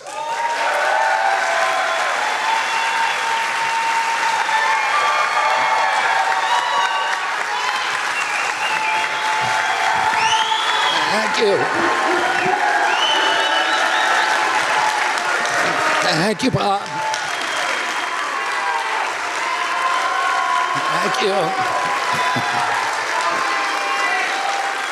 Thank you all very much. And I want to thank Bob Jimenez and Sharon Jimenez for organizing this event, and Gina Goldman, who also played a key role in organizing, getting this extraordinary crowd out, and to Bishop Juan Mendez. I'm very grateful to you for coming and for your support, and also Chris Clem, who I think you may have met before, but who's going to come up here, who you saw in the film, who was the former chief of the Border Patrol and has been an advisor to me since I went to the border, and a very knowledgeable and wise counselor. And I'm very grateful to him for coming today, and he's going to sit up here and answer some questions. I saw that Elon Musk yesterday was talking about why he had been a lifelong Democrat since he moved to this country and got his citizenship.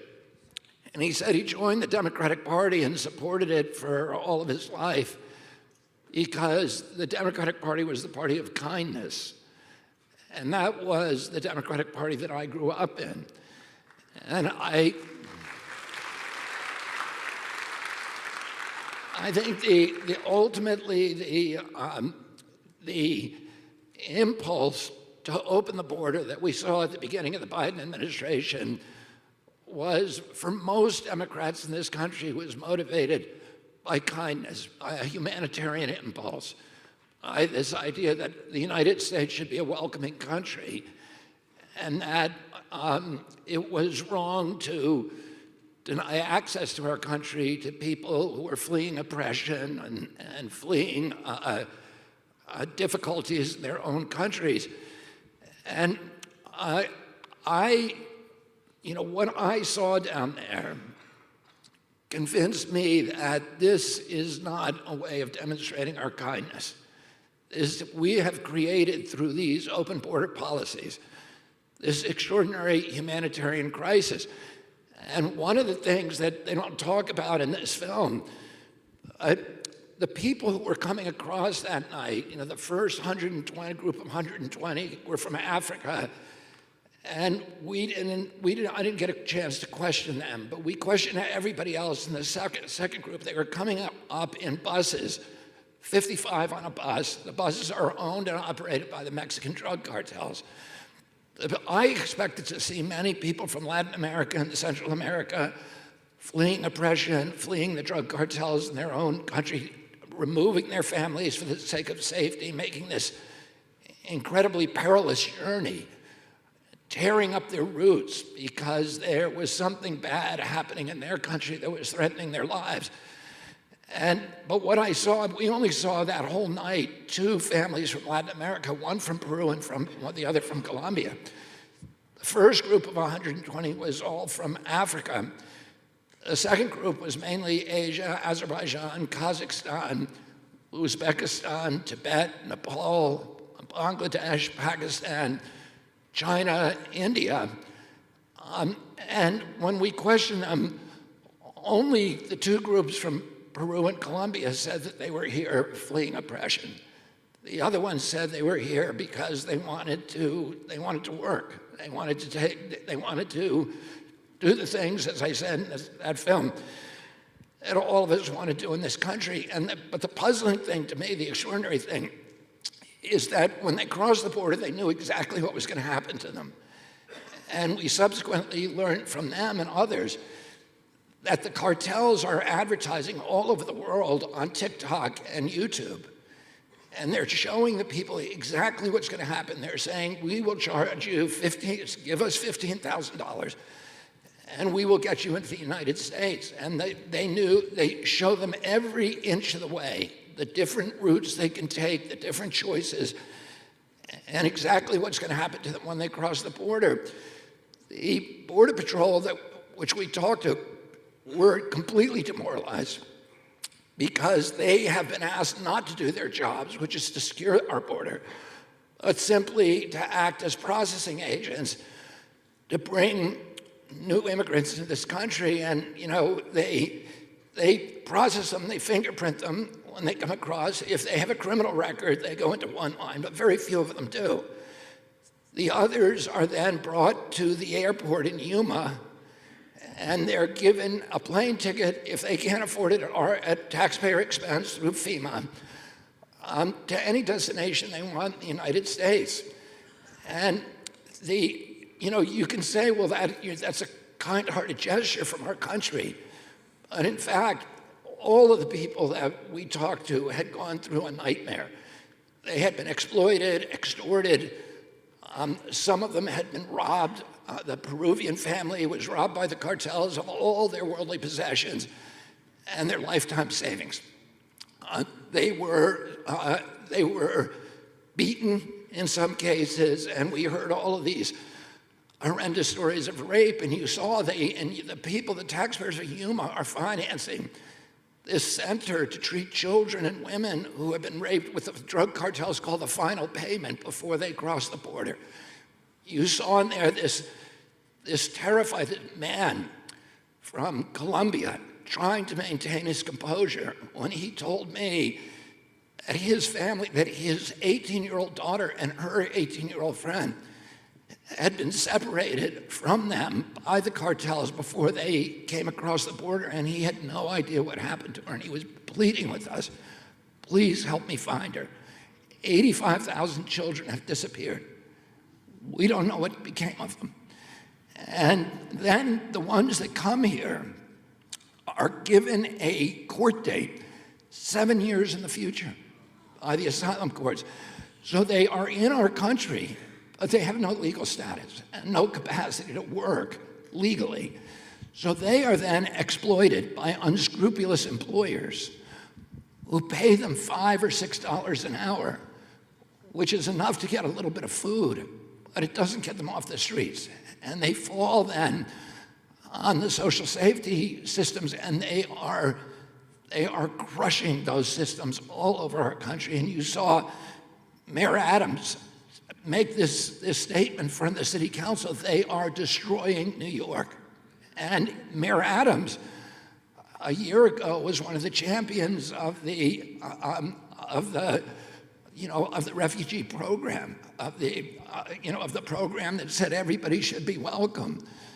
And now he's a very, very big opponent. Has been very critical. It's cost New York already $1.5 billion. They're asking for $25 billion to take care of this problem. And the refugees in New York are piled up on the sidewalks in certain parts of the city.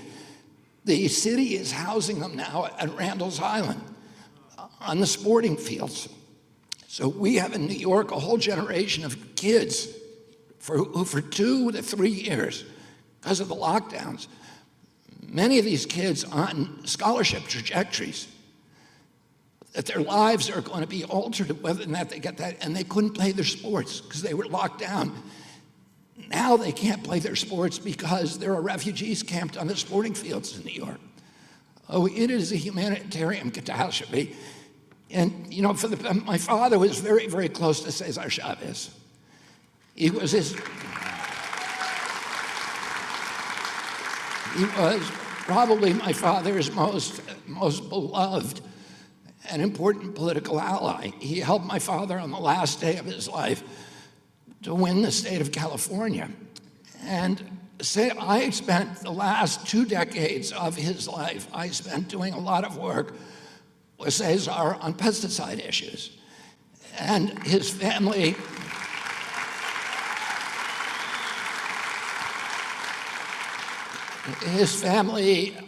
honored me in 1993 at his death by asking me to be a pallbearer in his funeral, which I did. But for those during that period of time, Cesar had two big issues. One of those was pesticides would disproportionately injure Hispanic farm workers. The other issue was closing the border. That's right. Cesar Chavez was a huge advocate for closing the border because he saw this as he saw the illegal immigration as the greatest threat to the welfare of the workers, the American workers, Chicano farm workers, who he was representing, and that this huge influx of illegal labor that could be had for pennies an hour in some cases was dampening the leverage that he had to bargain for his farm workers to get good wages and conditions.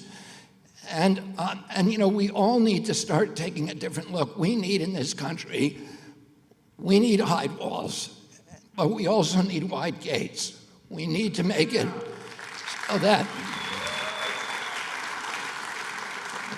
immigrants have come across legally. And by the way, there have been, over the last 3 years, since the new administration came in, there have been 7 million immigrants who have crossed illegally.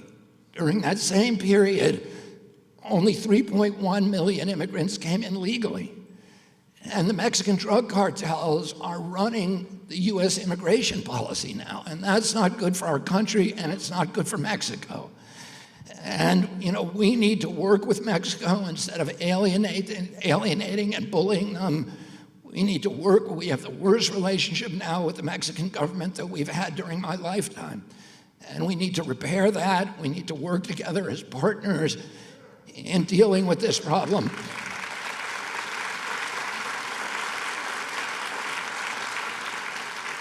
And you know, one of the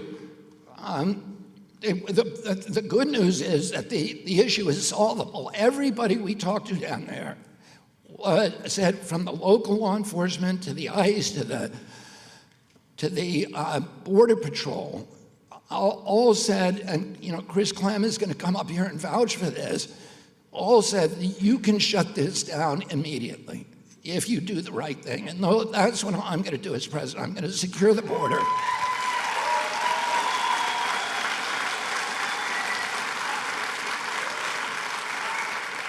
And I'm going to make an easier, faster, simplified path to citizenship for people who are here legally. And we need to do both of those things. And you know, the principal barrier now is that we do not have enough asylum court judges. And that's why these immigrants are given a 7-year delay till they get a court date. And we need to get these cases. I'm going to immediately appoint sufficient asylum court judges. And we can adjudicate all of these cases on the day that the immigrants show up at our border and do it. And do it before they gain entrance to our country. As I said, 90% of the immigrants I saw come across didn't even have asylum claims.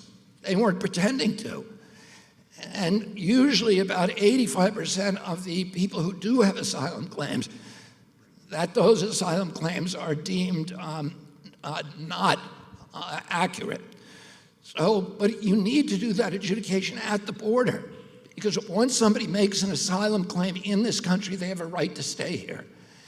And that's why you need to adjudicate it before they come across. And we need to close down the border, because otherwise the drug cartels are going to control it. I'll tell you very briefly, one of the reforms I'm going to make, and it's a common sense reform that will be supported by both Republicans and Democrats. It should have been done long ago.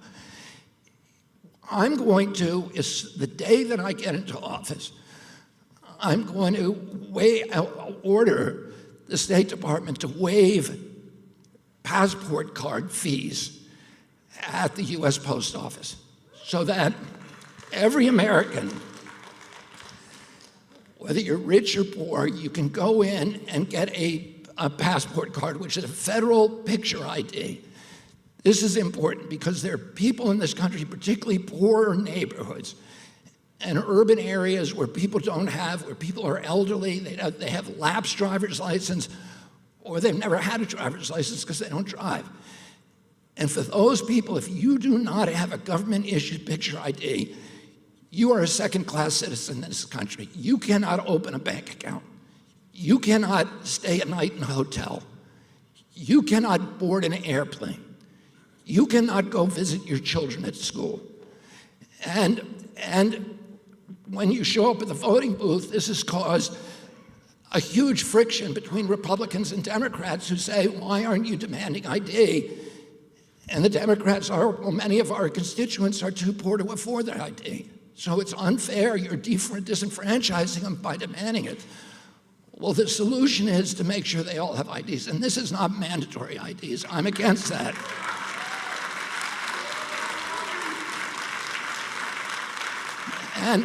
And once you do that, it solves so many problems that are causing frictions between the parties. For one, everybody will, and this is why Andy Young, the biggest civil rights leaders in this country, Al Sharpton, Andy Young, many others, support this proposal. Because if you give everybody in this country, make sure that they have access to a free federal government-issued picture ID, the issue about demanding an ID at the voting booth goes away. And everybody has to show that ID before they vote. And it,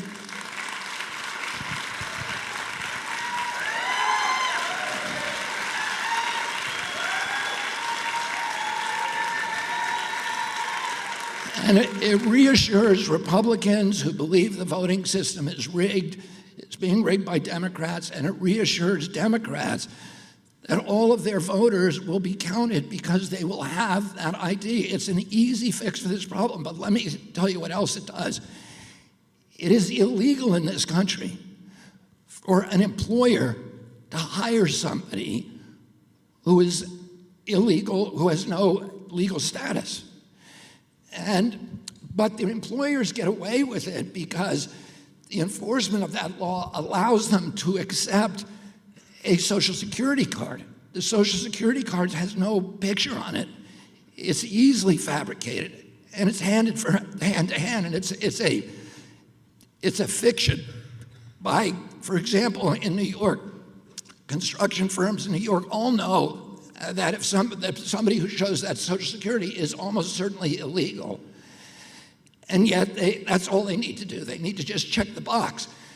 And then they can pay them a very low wage, $10 or $12 an hour or less, because they know they're illegal. And then that company can go and underbid a union shop who is paying their workers higher. So it destroys the American worker, it destroys the union movement, it destroys people who are legally in this country, their capacity to make a living. And if we make sure that everybody has the right to a federal picture ID, and then we tell employers that is the only ID that you can accept if you want to employ somebody, they must show that federal photo ID. And then if they don't do that, the employer goes to jail. How many employers do you think you would put in jail before everybody stopped doing it? And then what happens? The border issue dries up overnight because nobody wants to come in this country. This is one of the easy, common sense fixes that we should have done a long time ago that would help Democrats and Republicans in this country to find common ground. I want to talk about one other issue that as I crisscross the country and visit Hispanic communities, Latino communities, Chicano communities, that the issue of housing comes up again and again and again. I walked on the picket line several times in the recent weeks with the workers who are boycotting the Fairmont Hotel. And God bless those workers. And, you know, I've spent time on the picket line talking to these women who are housekeepers in the hotels. The hotels are, you know, fired a lot of them during COVID and now they're at full occupancy again, but they're not rehiring workers. They're just making their current workers go from 12 rooms to 18 rooms a day that they have to change. And these workers cannot afford to live in Los Angeles. The average housing price in Los Angeles, if you want to purchase a house, is $825,000. That means in order to afford a house, you need to make $212,000 a year. Well, they're not making that. And so they're living in Palmdale, they're living in Victorville, 2 hours ride. And they come here, they go drive to work on a Monday and at 3 o'clock in the morning, and then they stay in their cars for the week because they can't afford the gas to go back and forth. And that's the life that we've made for them because of the housing issue. And we have in California has the highest rate of homelessness in this country. There are 525,000 homeless people in this country, and there are 35 million people who are on the brink of homelessness. And I'm going to tell you why. Why does California have the highest? California has 12% of the United States population, but it has 50% of the unsheltered homeless. Why is that? I was in San Francisco recently. In 2018, I was part of the team that tried the Monsanto cases in San Francisco.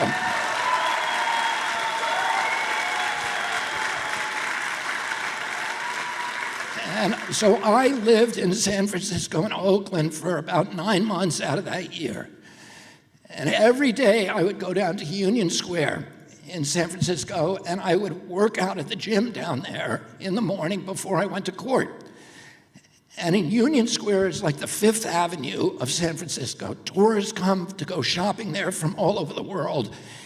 It has all the iconic American stores. It has Macy's and Bloomingdale's and Nordstrom and Gap and Old Navy and Levi. And then it has all the big foreign stores like Dealer Valley and Burberry and Prada and Gucci and all these other big stores. Like I say, people come from Asia, everywhere else to shop on that. Well, I went back there 3 weeks ago to visit it on a campaign trip, and I was shocked by what I saw. All of those stores are now closed. And the biggest mall in San Francisco, which is on that same strip, is shut down. It's just acre after acre of plywood. The occupancy, San Francisco has been destroyed. The occupancy rate in San Francisco office buildings is 35%. We saw a building that was built 5 years ago or 4 years ago for $350 million. It's now on sale for $100 million. So this economy has utterly collapsed. And when you ask people, why is it happening? They say because of the homeless. There's chaos in the streets. The tourists don't want to come. Nobody wants to go shopping. Why does California have a homeless problem? There's many theories that we all share. Is it drug addiction? Is it mental illness? Is it poverty? Is it because other cities ship their homeless to California? Is it because homeless people, when they lose their job and become homeless, say, well, I would rather live in California than Vermont because I'm going to freeze.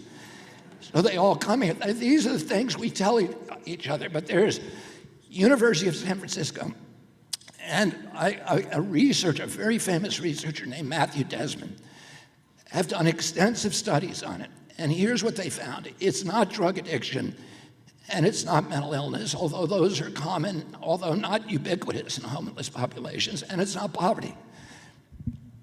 West Virginia has much higher drug addiction rates than San Francisco. It has much higher poverty rates. San Francisco is the richest city in the country. And yet they don't have a homeless problem in West Virginia, nor do they have a homeless problem in Detroit, which also has higher addiction rates. and higher poverty rates. The homeless in California are not coming from other states. They are almost all coming from California, many of them from neighborhoods where they formerly lived in a home. The reason that we have this problem in California is housing prices. That is the reason. And as I said, you know, if you living in Los Angeles, the average price of a house is $815,000. The average price nationally is $215,000 2 years ago. Today, it's $400,000. Why is that? Why did housing prices go up so precipitously? What Matthew Desmond says is what's happened in California is now about to happen in the rest of the country. That's social disintegration that comes when people can't buy homes. There's 35% of our population is paying more for basic human needs than they're making in salary. So that's 35% of our population is on the brink of homelessness. And this is a calamity for our country. It's part of the war on the middle class and the working poor of this country.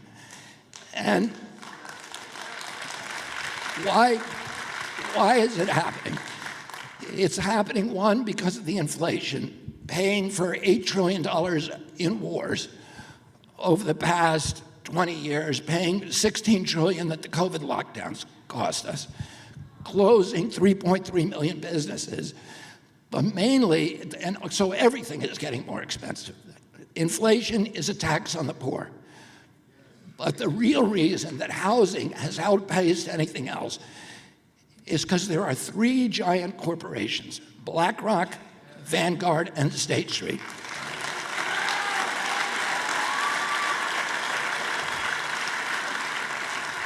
And those companies own already 88% of the S&P 500. They're buying up all of our farmland. And now they've decided that they want to own every single family home in America.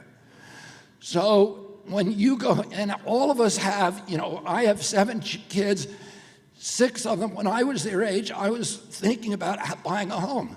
I have one older one who's 39. The rest of them don't even have it in their mind, and none of their friends do.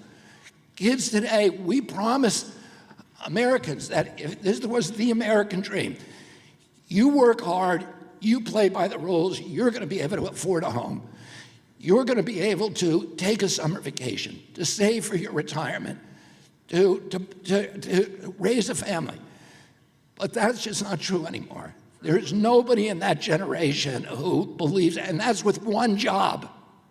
Now people have 3 jobs and they still are, owning a home is completely out of their reach.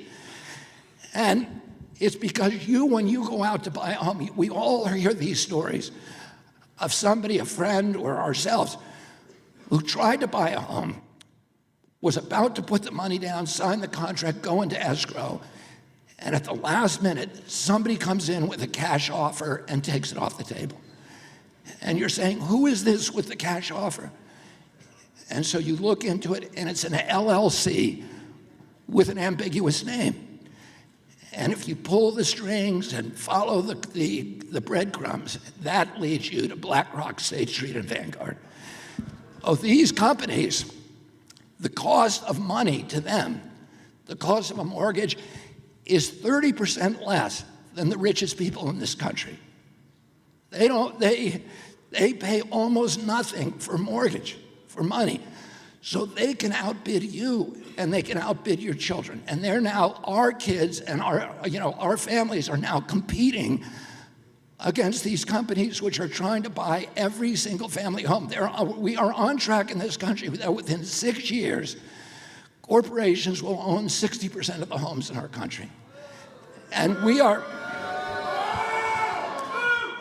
you know, home ownership is critical to this country. Thomas Jefferson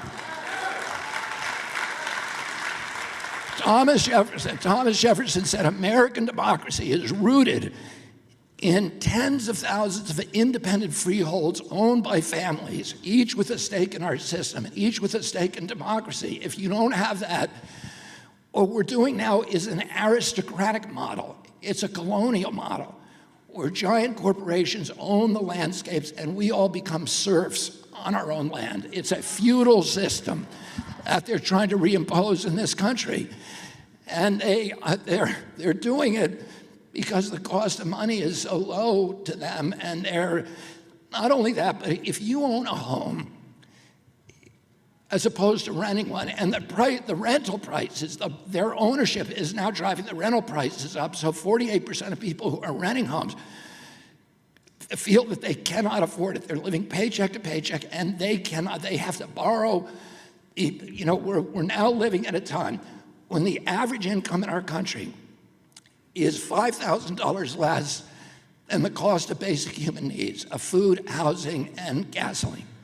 So most Americans are now losing $5,000 a year deficit. They're putting it on their credit cards, and they're paying to Visa and MasterCard and Citibank and Chase and Morgan and Wells Fargo, 22% interest. If the mafia charged you that, it would be called loan sharking and they'd go to jail. But if those credit card and banks do it, it's just the cost of it. It's just a business. It's just business as usual. Who do you think owns all of those companies? BlackRock, State Street, and Vanguard. So they've got this. They're doing it right in front of us. They are strip mining the wealth and the equity from the American middle class. If you own a home, as opposed to renting it, you get invested in your community. You care about the schools. You care about police protection. You care about the appearance of your yard. You care about your neighbors. And we become a community again. When they turn us all into renters,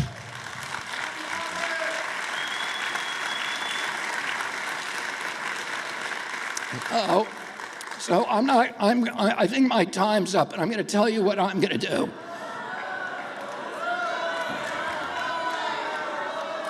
I'm going to tell you what I'm going to do as soon as I get into office. First of all, I'm going to rejig the tax code to make it so that it's no longer profitable for these giant megacorps. And by the way, BlackRock, State Street, and Vanguard all own each other. So it's just really one behemoth company. And I'm going to make it illegal, or I'm going to make it unprofitable for those companies to go and come in like predators and own all of our single-family homes.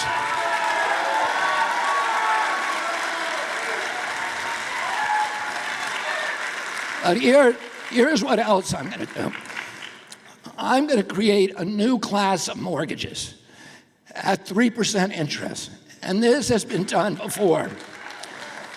It's been done in a limited way by Fannie Mae and Freddie Mac, which now have a $110 billion surplus that nobody is talking about.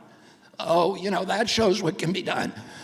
And I'm going to give every single family homeowner in this country a mortgage at 3%, which for the average family home, it will be about $1,000 a month, which is about $1,000.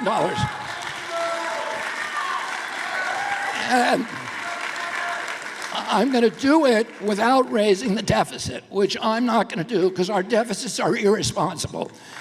And here's how I'm going to do it.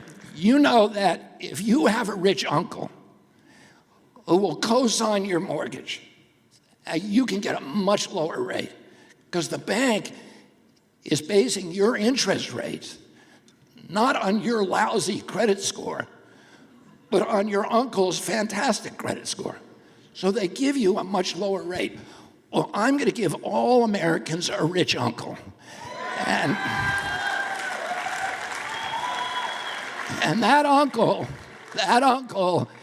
is Uncle Sam.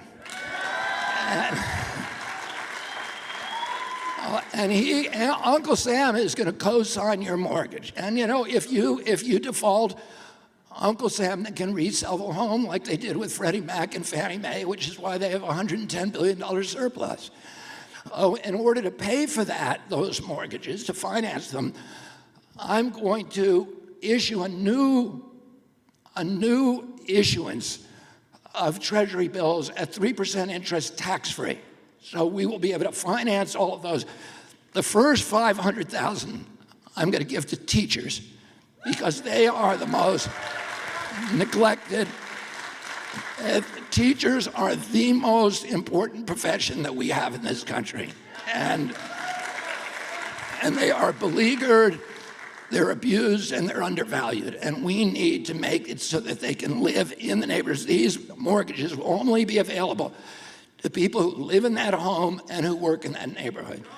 And I'm going to close with one other idea I want you to keep in mind. We're sending we're already committed $113 billion to Ukraine. And President Biden now wants another $24 billion. Now, just for comparison, the entire budget of the EPA is $12 billion a year. So that's all we've got for the environment in this country. That's it. So we're sending 12 times in 1 year to Ukraine what we spend on EPA. The entire budget for CDC is $12 billion. That's what we got for public health. And how can we afford to send 12 times that much to Ukraine? The month that we made the $113 billion commitment was March of 2022.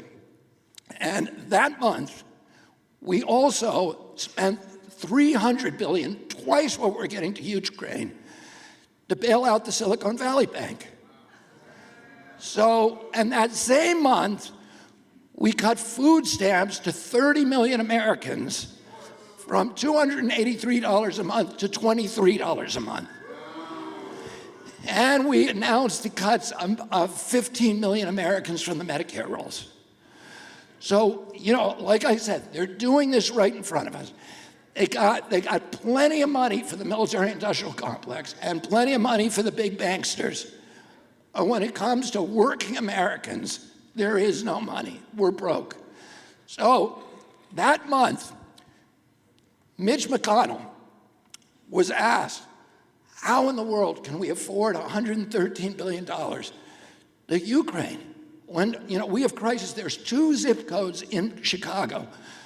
A recent study showed that the people in those zip codes have worse standards of living than people who live in the most war-torn neighborhoods of Afghanistan.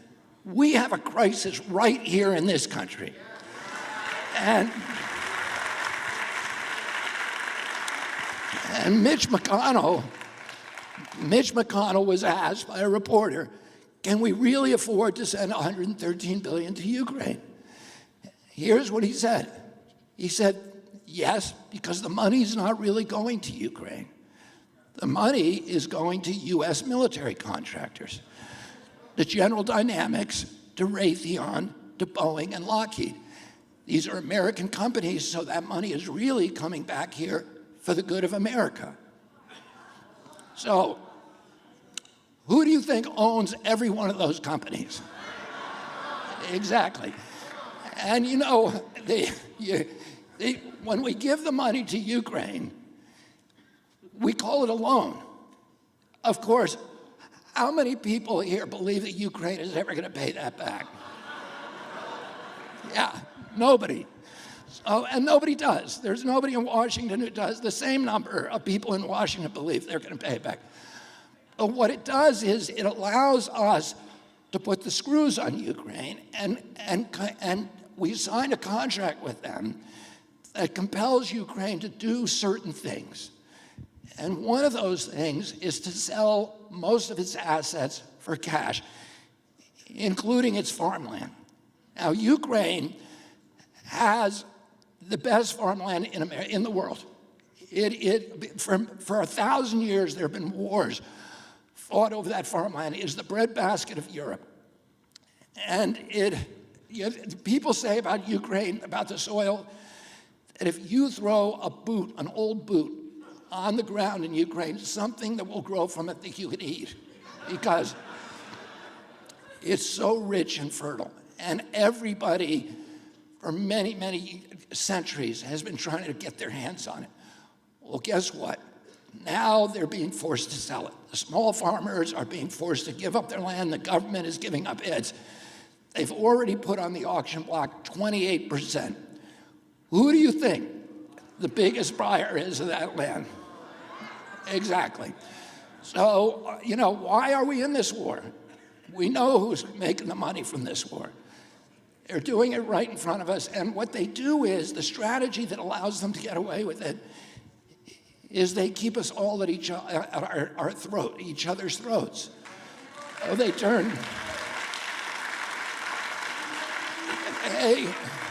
turn blacks against whites and Hispanics and Republicans against Democrats and rural people against urban people. And when the rulers in the castle, the king and queen, look over the castle wall, the top, and see all of their subjects fighting, they go back to the dining room and they open champagne and they toast each other. Because as long as we're all fighting each other, we can't see what they're doing. And it's like somebody who's jangling keys over here and saying, look at these keys, look at the trans issue. We got to be tougher on trans. We got to be tougher on pregnant women. We got to be tougher on Mexico. All of these things that they're going to do. And then over here, they're robbing the bank. And nobody's watching them.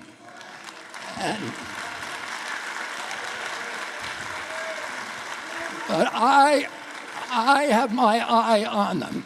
And when I get into that office, it's going to be, the payday is going to be over for BlackRock, State Street, and Vanguard.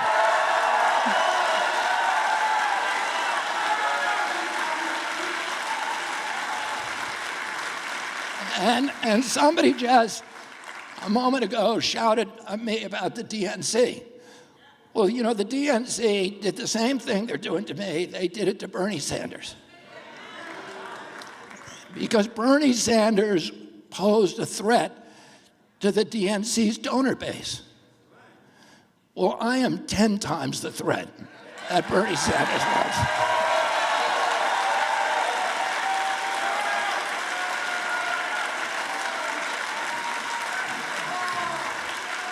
And that's why they've raised, my understanding is $2 billion. And do you think they raised those in small donations? No.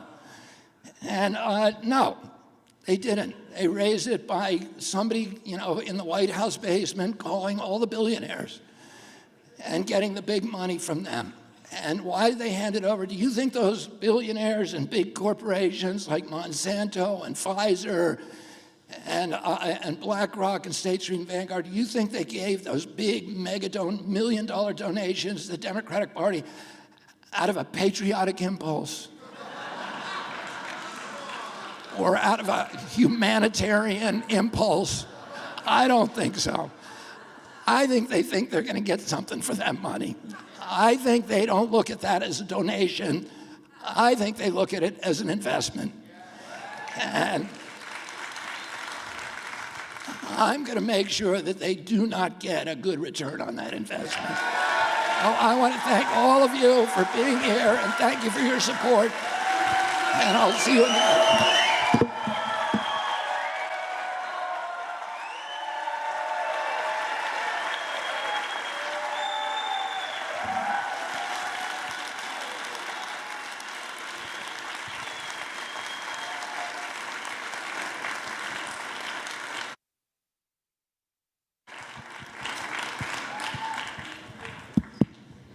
Thank you, everyone, for being here tonight. I'm Stephanie Spear. I'm press secretary for the Kennedy campaign. And next up, we are going to take questions from the press. And Mr. Kennedy is going to be joined by Bishop Mendez and former Chief Border Patrol Chris Clem. Believe it or not, after that, we're going to show a short film, and then after that, Mr. Kennedy is going to take selfies with each and every one of you. Okay, and now we're ready for our questions, and here comes Mr. Kennedy, Bishop Mendez, and former Patrol Chief Chris Clem.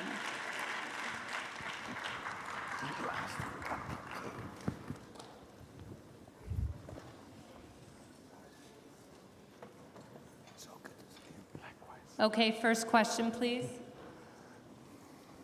Good evening. Mr. Kennedy, I want to thank you for coming to Los Angeles. It's a pleasure to see you here today. My name is Benito Benny Bernal. I represent Chiamericanos. It's a group of organization that is made up of Democrats, Independents, and Republicans. Recently, I just got back from a trip from Washington, D.C. about 2 months ago. I'm glad that you're covering the issues on the border, but one of the things that was not mentioned, and I would like to know what your plan is with this, over the years, we have had highly trained militants that have come through the border from Russia, from China, from Valenzuela, who are here to destroy our country. What would your plan be to, number one, identify where these individuals are, capture them, and then put them in prison? Thank you for the question. And I am actually going to be taking advice from Chief Chris Clem on that issue. I mean, there's a couple of issues. One is drugs and the drug smuggling. A lot of the drugs coming across right now is fentanyl. They have all kinds of ingenious ways, like we talked about on the film, of delivering the fentanyl over here. And we're never going to be able to stop the fentanyl imports. Well, I have a plan for how to deal with addiction in this country, and it's going to be my Peace Corps, initiative. But fentanyl is 1/200th the size of a opiate molecule. So you could bring in enough fentanyl in a briefcase to kill everybody in Los Angeles. And we're never going to be able to stop that. We have to change the way that we're handling drugs in this country.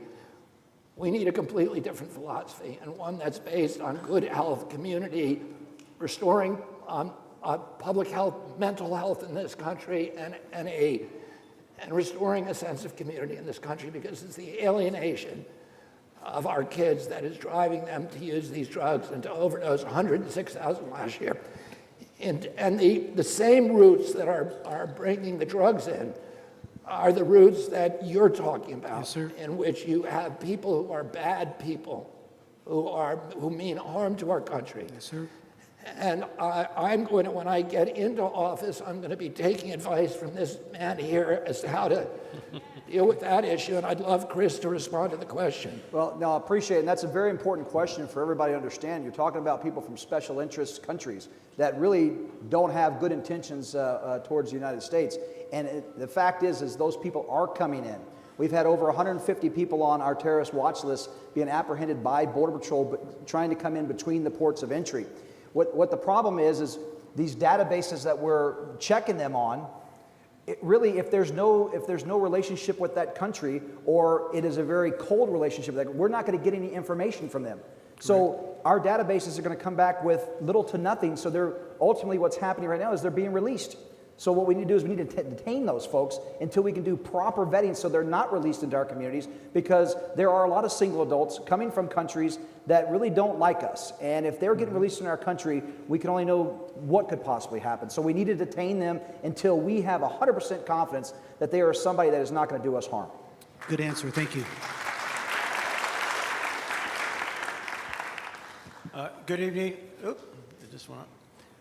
Senator Kennedy, my name is David Hernandez. I have a talk show on AM 870, The Answer, the Los Angeles Hispanic Republican Club. David Hernandez, right over here. And we first met when we were trying to fight SB 277. We met at the Nation of Islam with Tony Muhammad, and that's when I first started questioning the safety of the vaccines. And a lot has transpired since then. And unfortunately, it has still fallen on many deaf ears. And one of the things that I could not live in good conscience with is to have an industry that is immune from liability for the damages they have caused to the American people. So as president, will you work with us to eliminate that immunity from the pharmaceutical companies?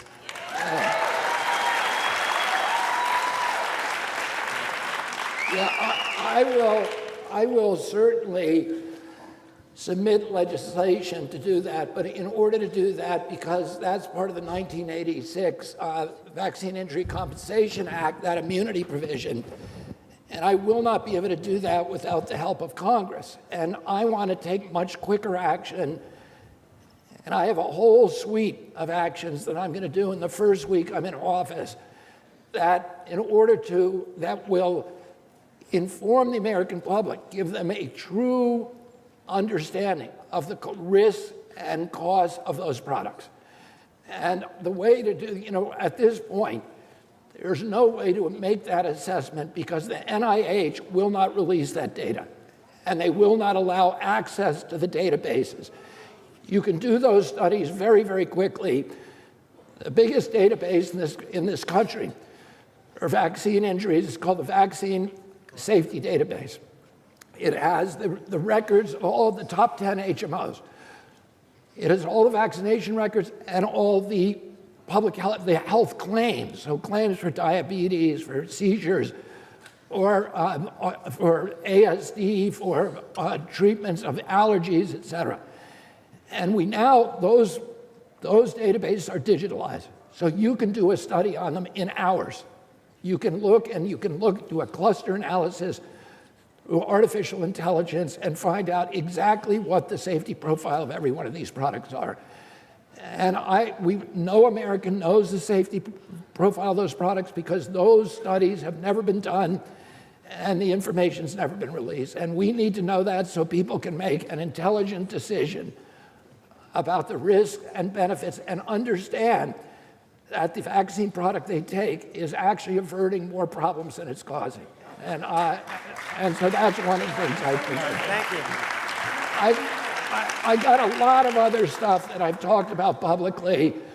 I've given a lot of thought about what needs to be done. I'm going to go to NIH, and I'm going to make sure I'm going to assemble everybody in NIH. NIH has a budget of $42 billion a year. It gives that money, distributes them to 56,000 scientists around our country at universities to do studies on public health. And they mainly now do development of pharmaceutical drugs. They're an incubator for new drugs. And they study infectious disease, which is very profitable for the pharmaceutical industry. And what I'm going to say to them is we're going to give infectious disease and drug development a little break. And we're going to start finding out what is causing the chronic disease epidemic in this country. Thank you for... Why do we have the sickest country in the world? We have the highest chronic disease burden of any nation in the world, beginning in 1989. We went, from my uncle was president, 6% of Americans had chronic disease. By 2006, 54%. When Congress said to EPA, what year did it start? EPA said 1989. And we got, that year, we got this cascade of neurological diseases, ASD, ADD, ADHD, speech delay, language delay, tics, Tourette syndrome, narcolepsy, ASD, autism, all exploded. Autism rates went from 1 in 10,000 in my generation to 1 in 34 in my kids' generation. We suddenly saw peanut allergies, food allergies, anaphylaxis, and asthma explode. Diseases that I did not know when I was a kid. And then this pandemic of autoimmune diseases, suddenly juvenile diabetes appeared, rheumatoid arthritis, Crohn's disease, lupus, all of these different autoimmune diseases that became epidemic in our children. What happened? Why don't we know the answer to that question? Because that's what, and I'll tell you something. During the pandemic, we had the highest body count from COVID of any country in the world. So we have 4.2% of the globe's population. Why did we have 16% of the COVID deaths? 16%. Well, people are getting medals and awards or their management. We had the worst record of any nation on earth. We were told Haiti and Nigeria were going to get wiped out by COVID because they didn't get any vaccines. They had a 1% vaccine rate. What happened there? They never got a pandemic. They had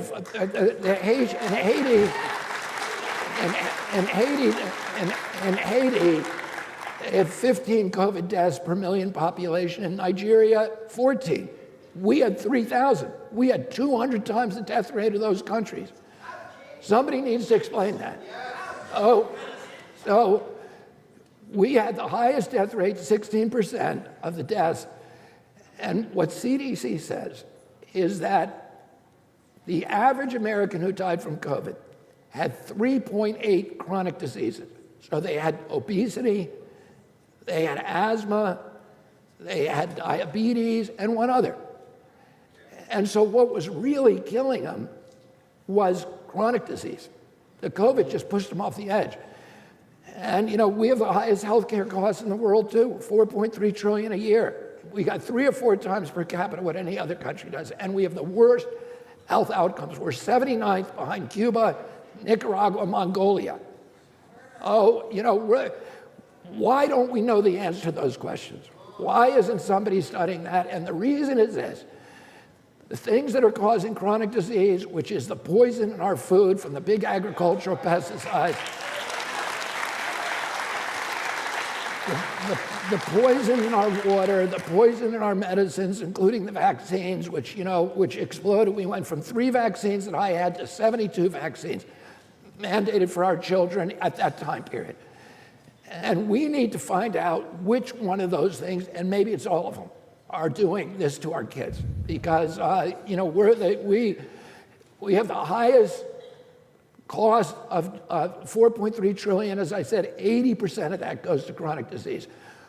When my uncle was president, only 6% of us had chronic disease, and we were paying 1/22 of what we now pay of our GDP for healthcare.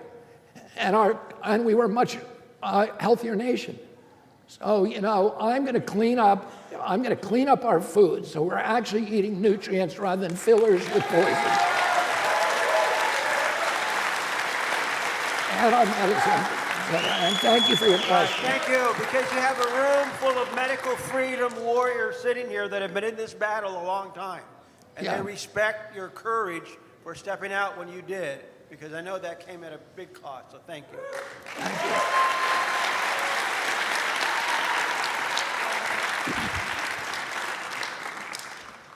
Hi, name's Tara with 180 Shift. When I was 18, Planned Parenthood pressured me into scheduling an abortion in their counseling. Last minute, I didn't go through with it. I walked away from my abortion appointment. And a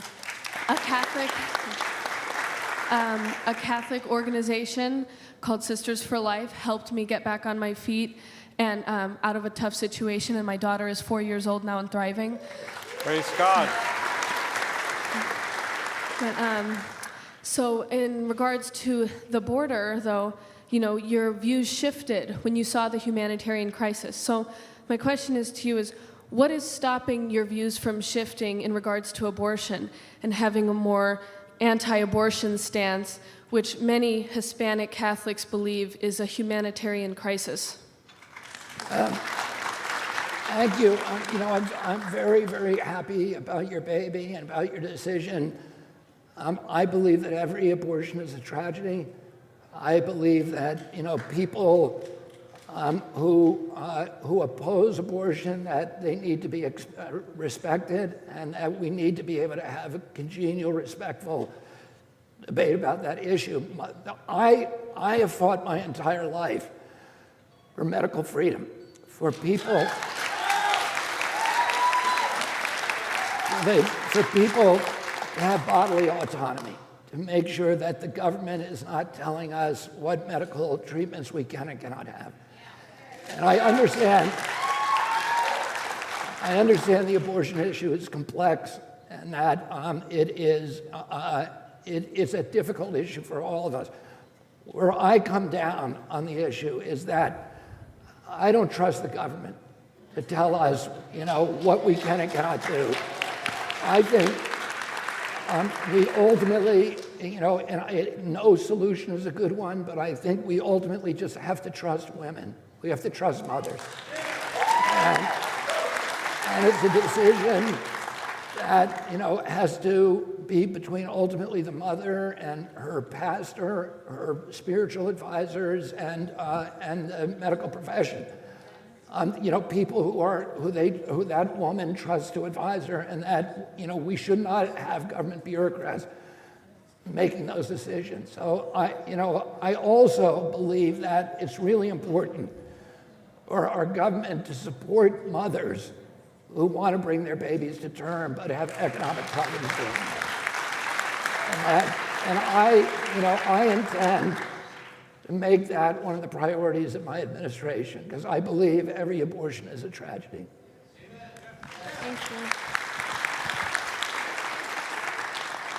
Next question, right there. Thank you.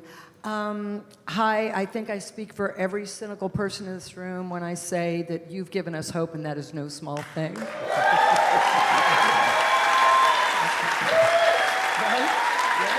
Thank you. Also, I'm Sarah Messenger with KPFK Rebel Alliance News. Two things. One is, as I'm sure you're aware, the wealth disparity in this country is just atrocious and beyond belief for those of us who've lived through more equitable times, let's say. And when this country had a thriving middle class, the ratio of CEO salaries to lowest paid employee was approximately 10 to 1 or 12 to 1 in all industrialized nations. Last time I looked, which was several years ago when things were considerably better, that ratio was 452 to 1. I've become very frustrated when I hear people who I otherwise agree with talk about minimum wage, because it's a completely bogus concept, because the dollar, of course, is an empty box, and its wealth, its value is completely, yes, I know, there's the question. Is there a feasible way that we could actually institute some kind of wage ratios instead of talking about minimum wage? Because a wage ratio would actually have meaning, whereas minimum wage does not. And the other thing I just wanted to say is I have the perfect campaign slogan for you. I know you grew up where I did, but in honor of your family, let me see if I can pull this off. Kennedy, because he's wicked smart, and all the other candidates are just wicked.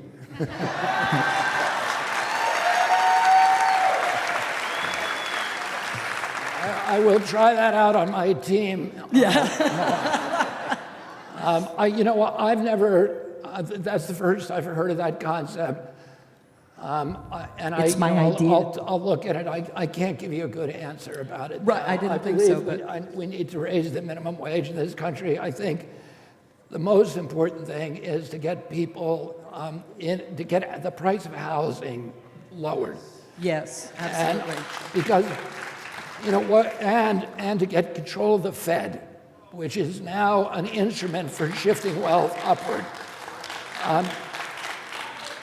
And to reestablishing sovereignty over the Fed and reestablishing transparency, because that is the biggest instrument of this huge stratification, which is an immoral stratification of wealth in this country. And you cannot, every social scientist will tell you that if you have this huge concentration of wealth above and widespread poverty below, that configuration is too unstable to support a democracy sustainably. We are destroying our democracy by allowing this extraordinary disparities of wealth to continue, and we can't do that. The way we need to focus on rebuilding our industrial base. When I lived at a time called the Great Prosperity, economists and social scientists, a 50-year period after World War II, when we became the richest country in the world, we created a middle class in this country that became the greatest economic generator in the history of mankind. When I was a boy, when my uncle was in the White House, America owned half the wealth on the face of the earth. We were the biggest exporter in the world. We were larger in some years than all the other countries combined until 1971.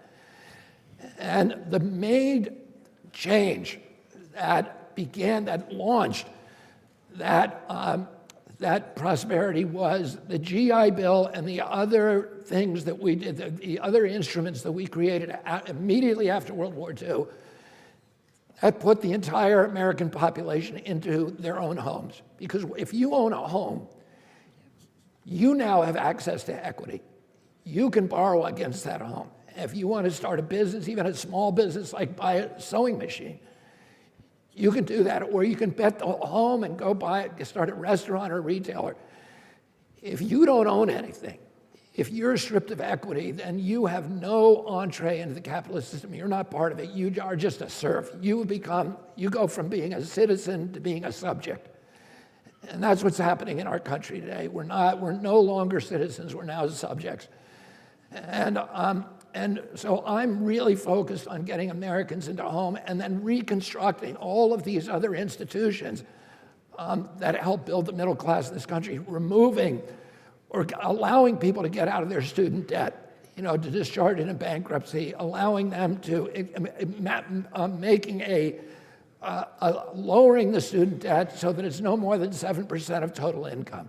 Because we have tied our kids with an albatross around their necks where they'll never be able to participate in our economic system. And this is all I think about day and night.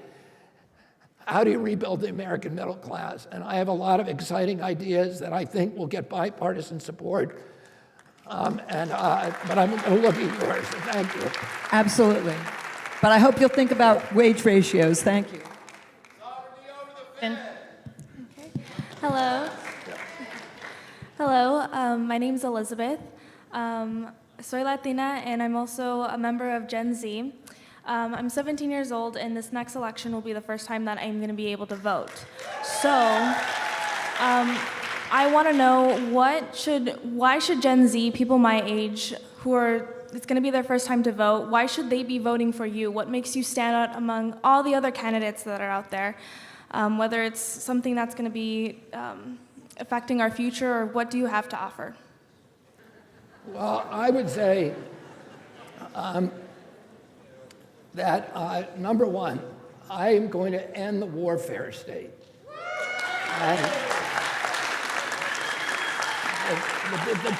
The biggest drain on your hope for future is the trillions of dollars that we spend on war, $8 trillion in the last 10 years or 20 years. If we had kept that money at home, we would have been able to put every American kid through college, fully paid for. We would have been able to make the Social Security system in this country solvent for 30 years.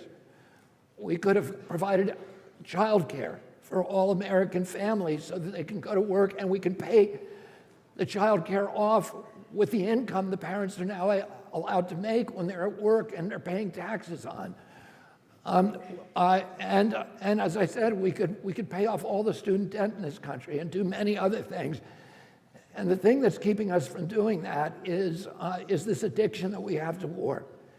And we spent, my uncle, President Kennedy, made a resolution that he was going to keep the country out of war, which he did.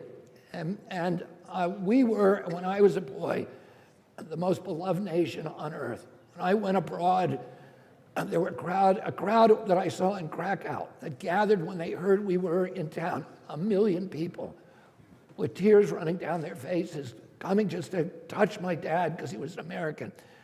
I saw the same thing in France and England. There are more statues to President Kennedy in Africa, Latin America, and Asia, more boulevards named after him, more avenues, streets, universities, and hospitals than any other American president, and probably more than all presidents combined. We did that because he said, I don't want kids in Africa and Latin America, when they hear about the United States of America, to think of a man with a gun. I want them to think of a person with a Peace Corps volunteer.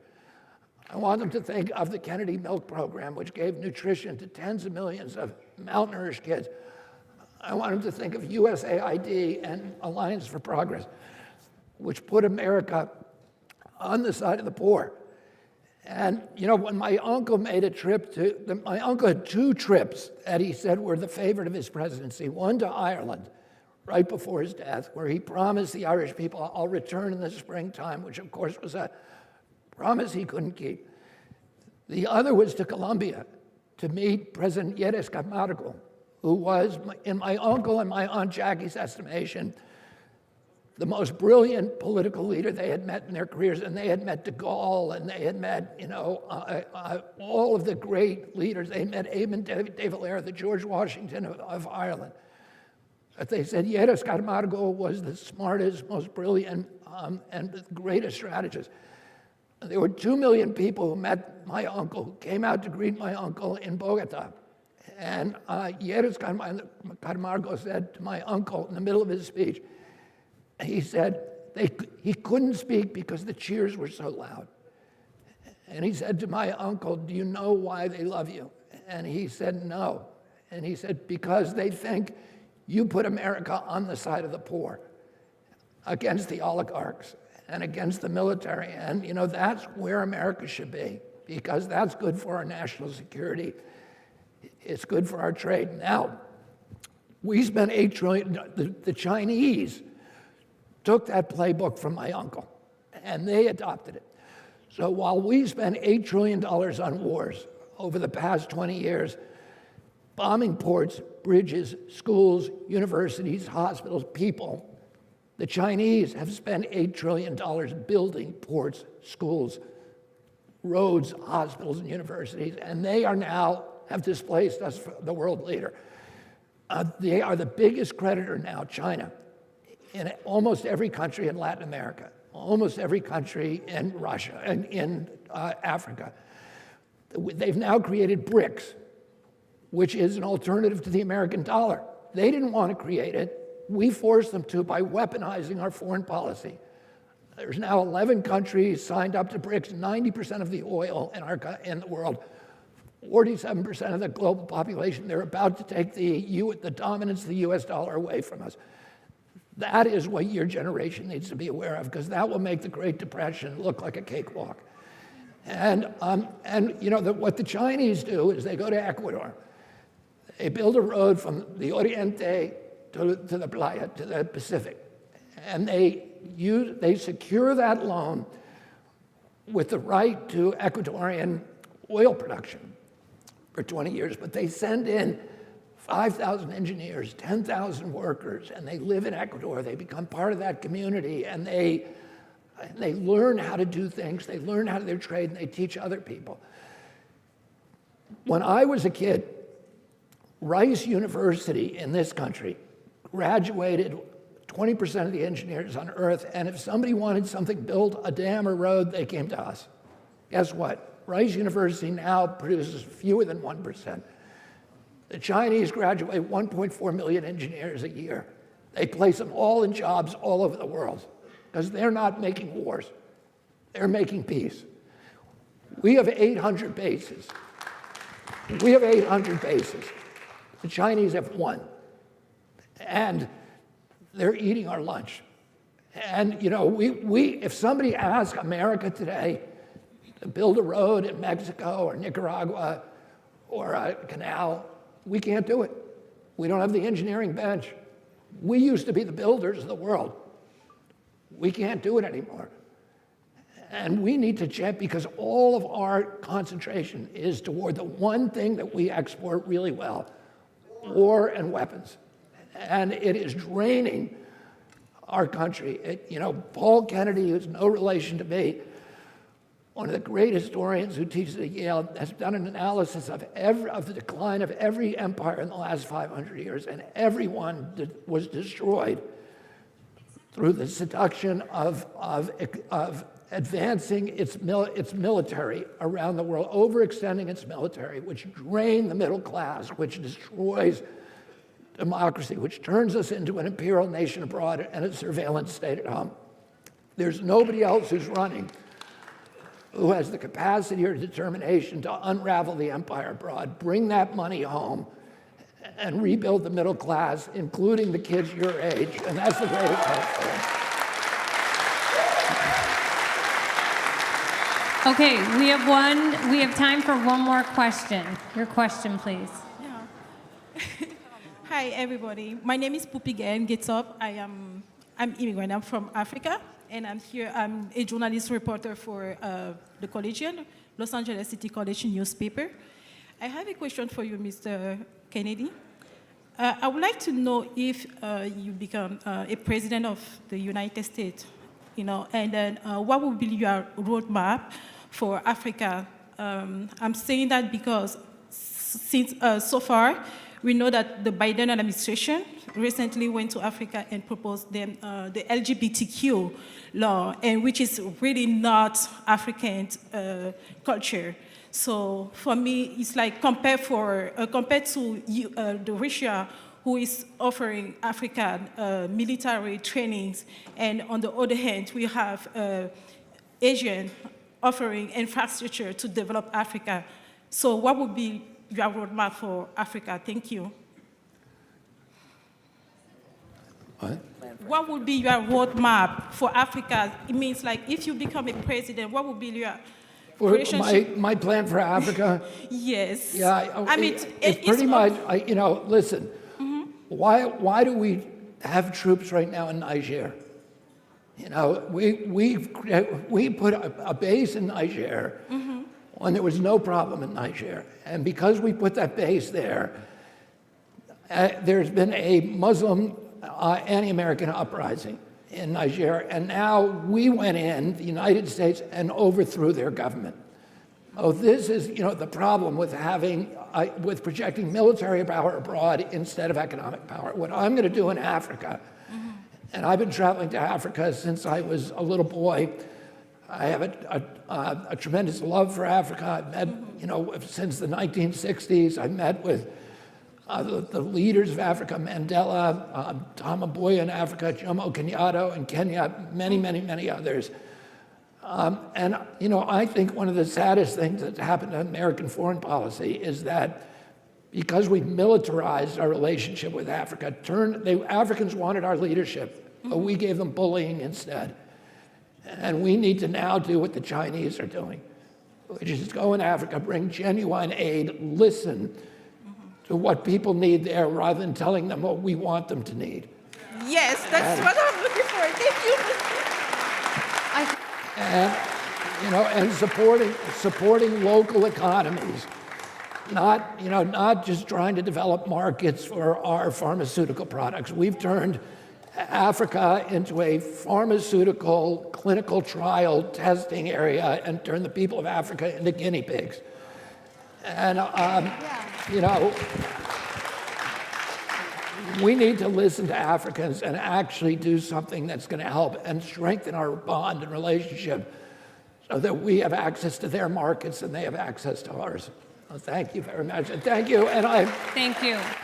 I want to thank again the Bishop, and Bishop Mendez, and I want to thank Chris Clem, and I look forward to, we're going to create a line here, and anybody who wants to take a selfie, we do it very quickly.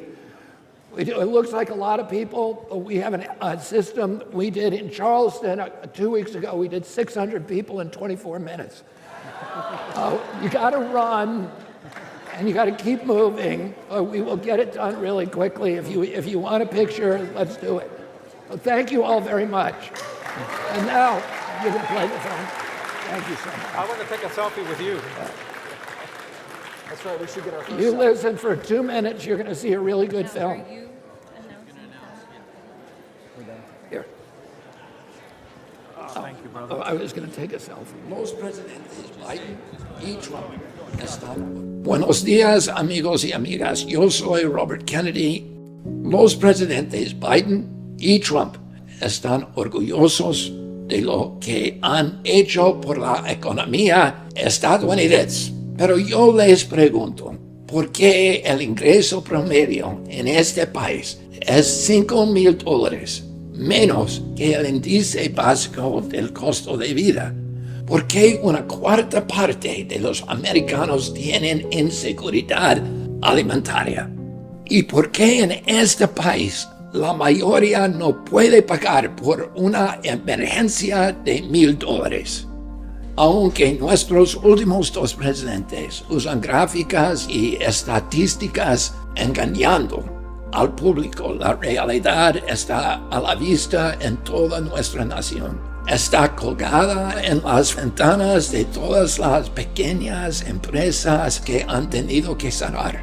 Está grabada en los rostros de madres y padres, trabajadores que se sientan en la mesa de la cocina cada mes para pagar sus cuentas. Porque lo que cada familia en este país sabe es que todo el discurso del gobierno sobre una economía en agonía no cuadra. Los gastos esenciales están subiendo mucho más rápido que los salarios. Las últimas dos administraciones han creado esta crisis con políticas que benefician los multimillonarios de Wall Street y los fabricantes de armas, mientras la clase media se queda atrás.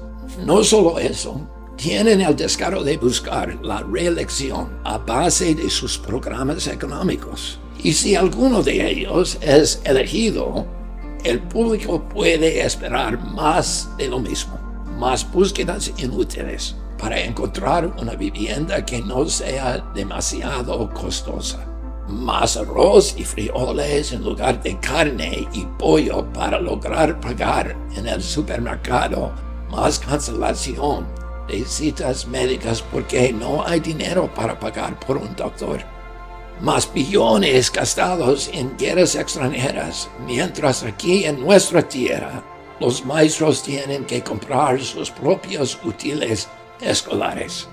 Los fundadores de nuestro país lucharon y murieron por nuestros derechos absolutos a la vida, la libertad y la búsqueda de la felicidad. Y sin embargo hoy, nuestro gobierno nos pide que arriesguemos nuestras vidas porque muchas veces no hay dinero para pagar por la atención médica. Ya es hora de que el pueblo americano tenga un presidente que trabaje para mejorar la economía del pueblo. Durante las próximas semanas publicaré un plan económico centrado en reformar el grave mal manejo del gobierno que ha hecho que hoy 6 gastos esenciales sean muy caros: vivienda, alimentación, cuidado de niños, los servicios públicos, transporte al trabajo y atención médica que usted necesita para sobrevivir, porque usted no está solo en esta lucha y sus ansiedades financieras fueron creadas por el gobierno y usted merece un gobierno que pueda mejorar la economía de su país.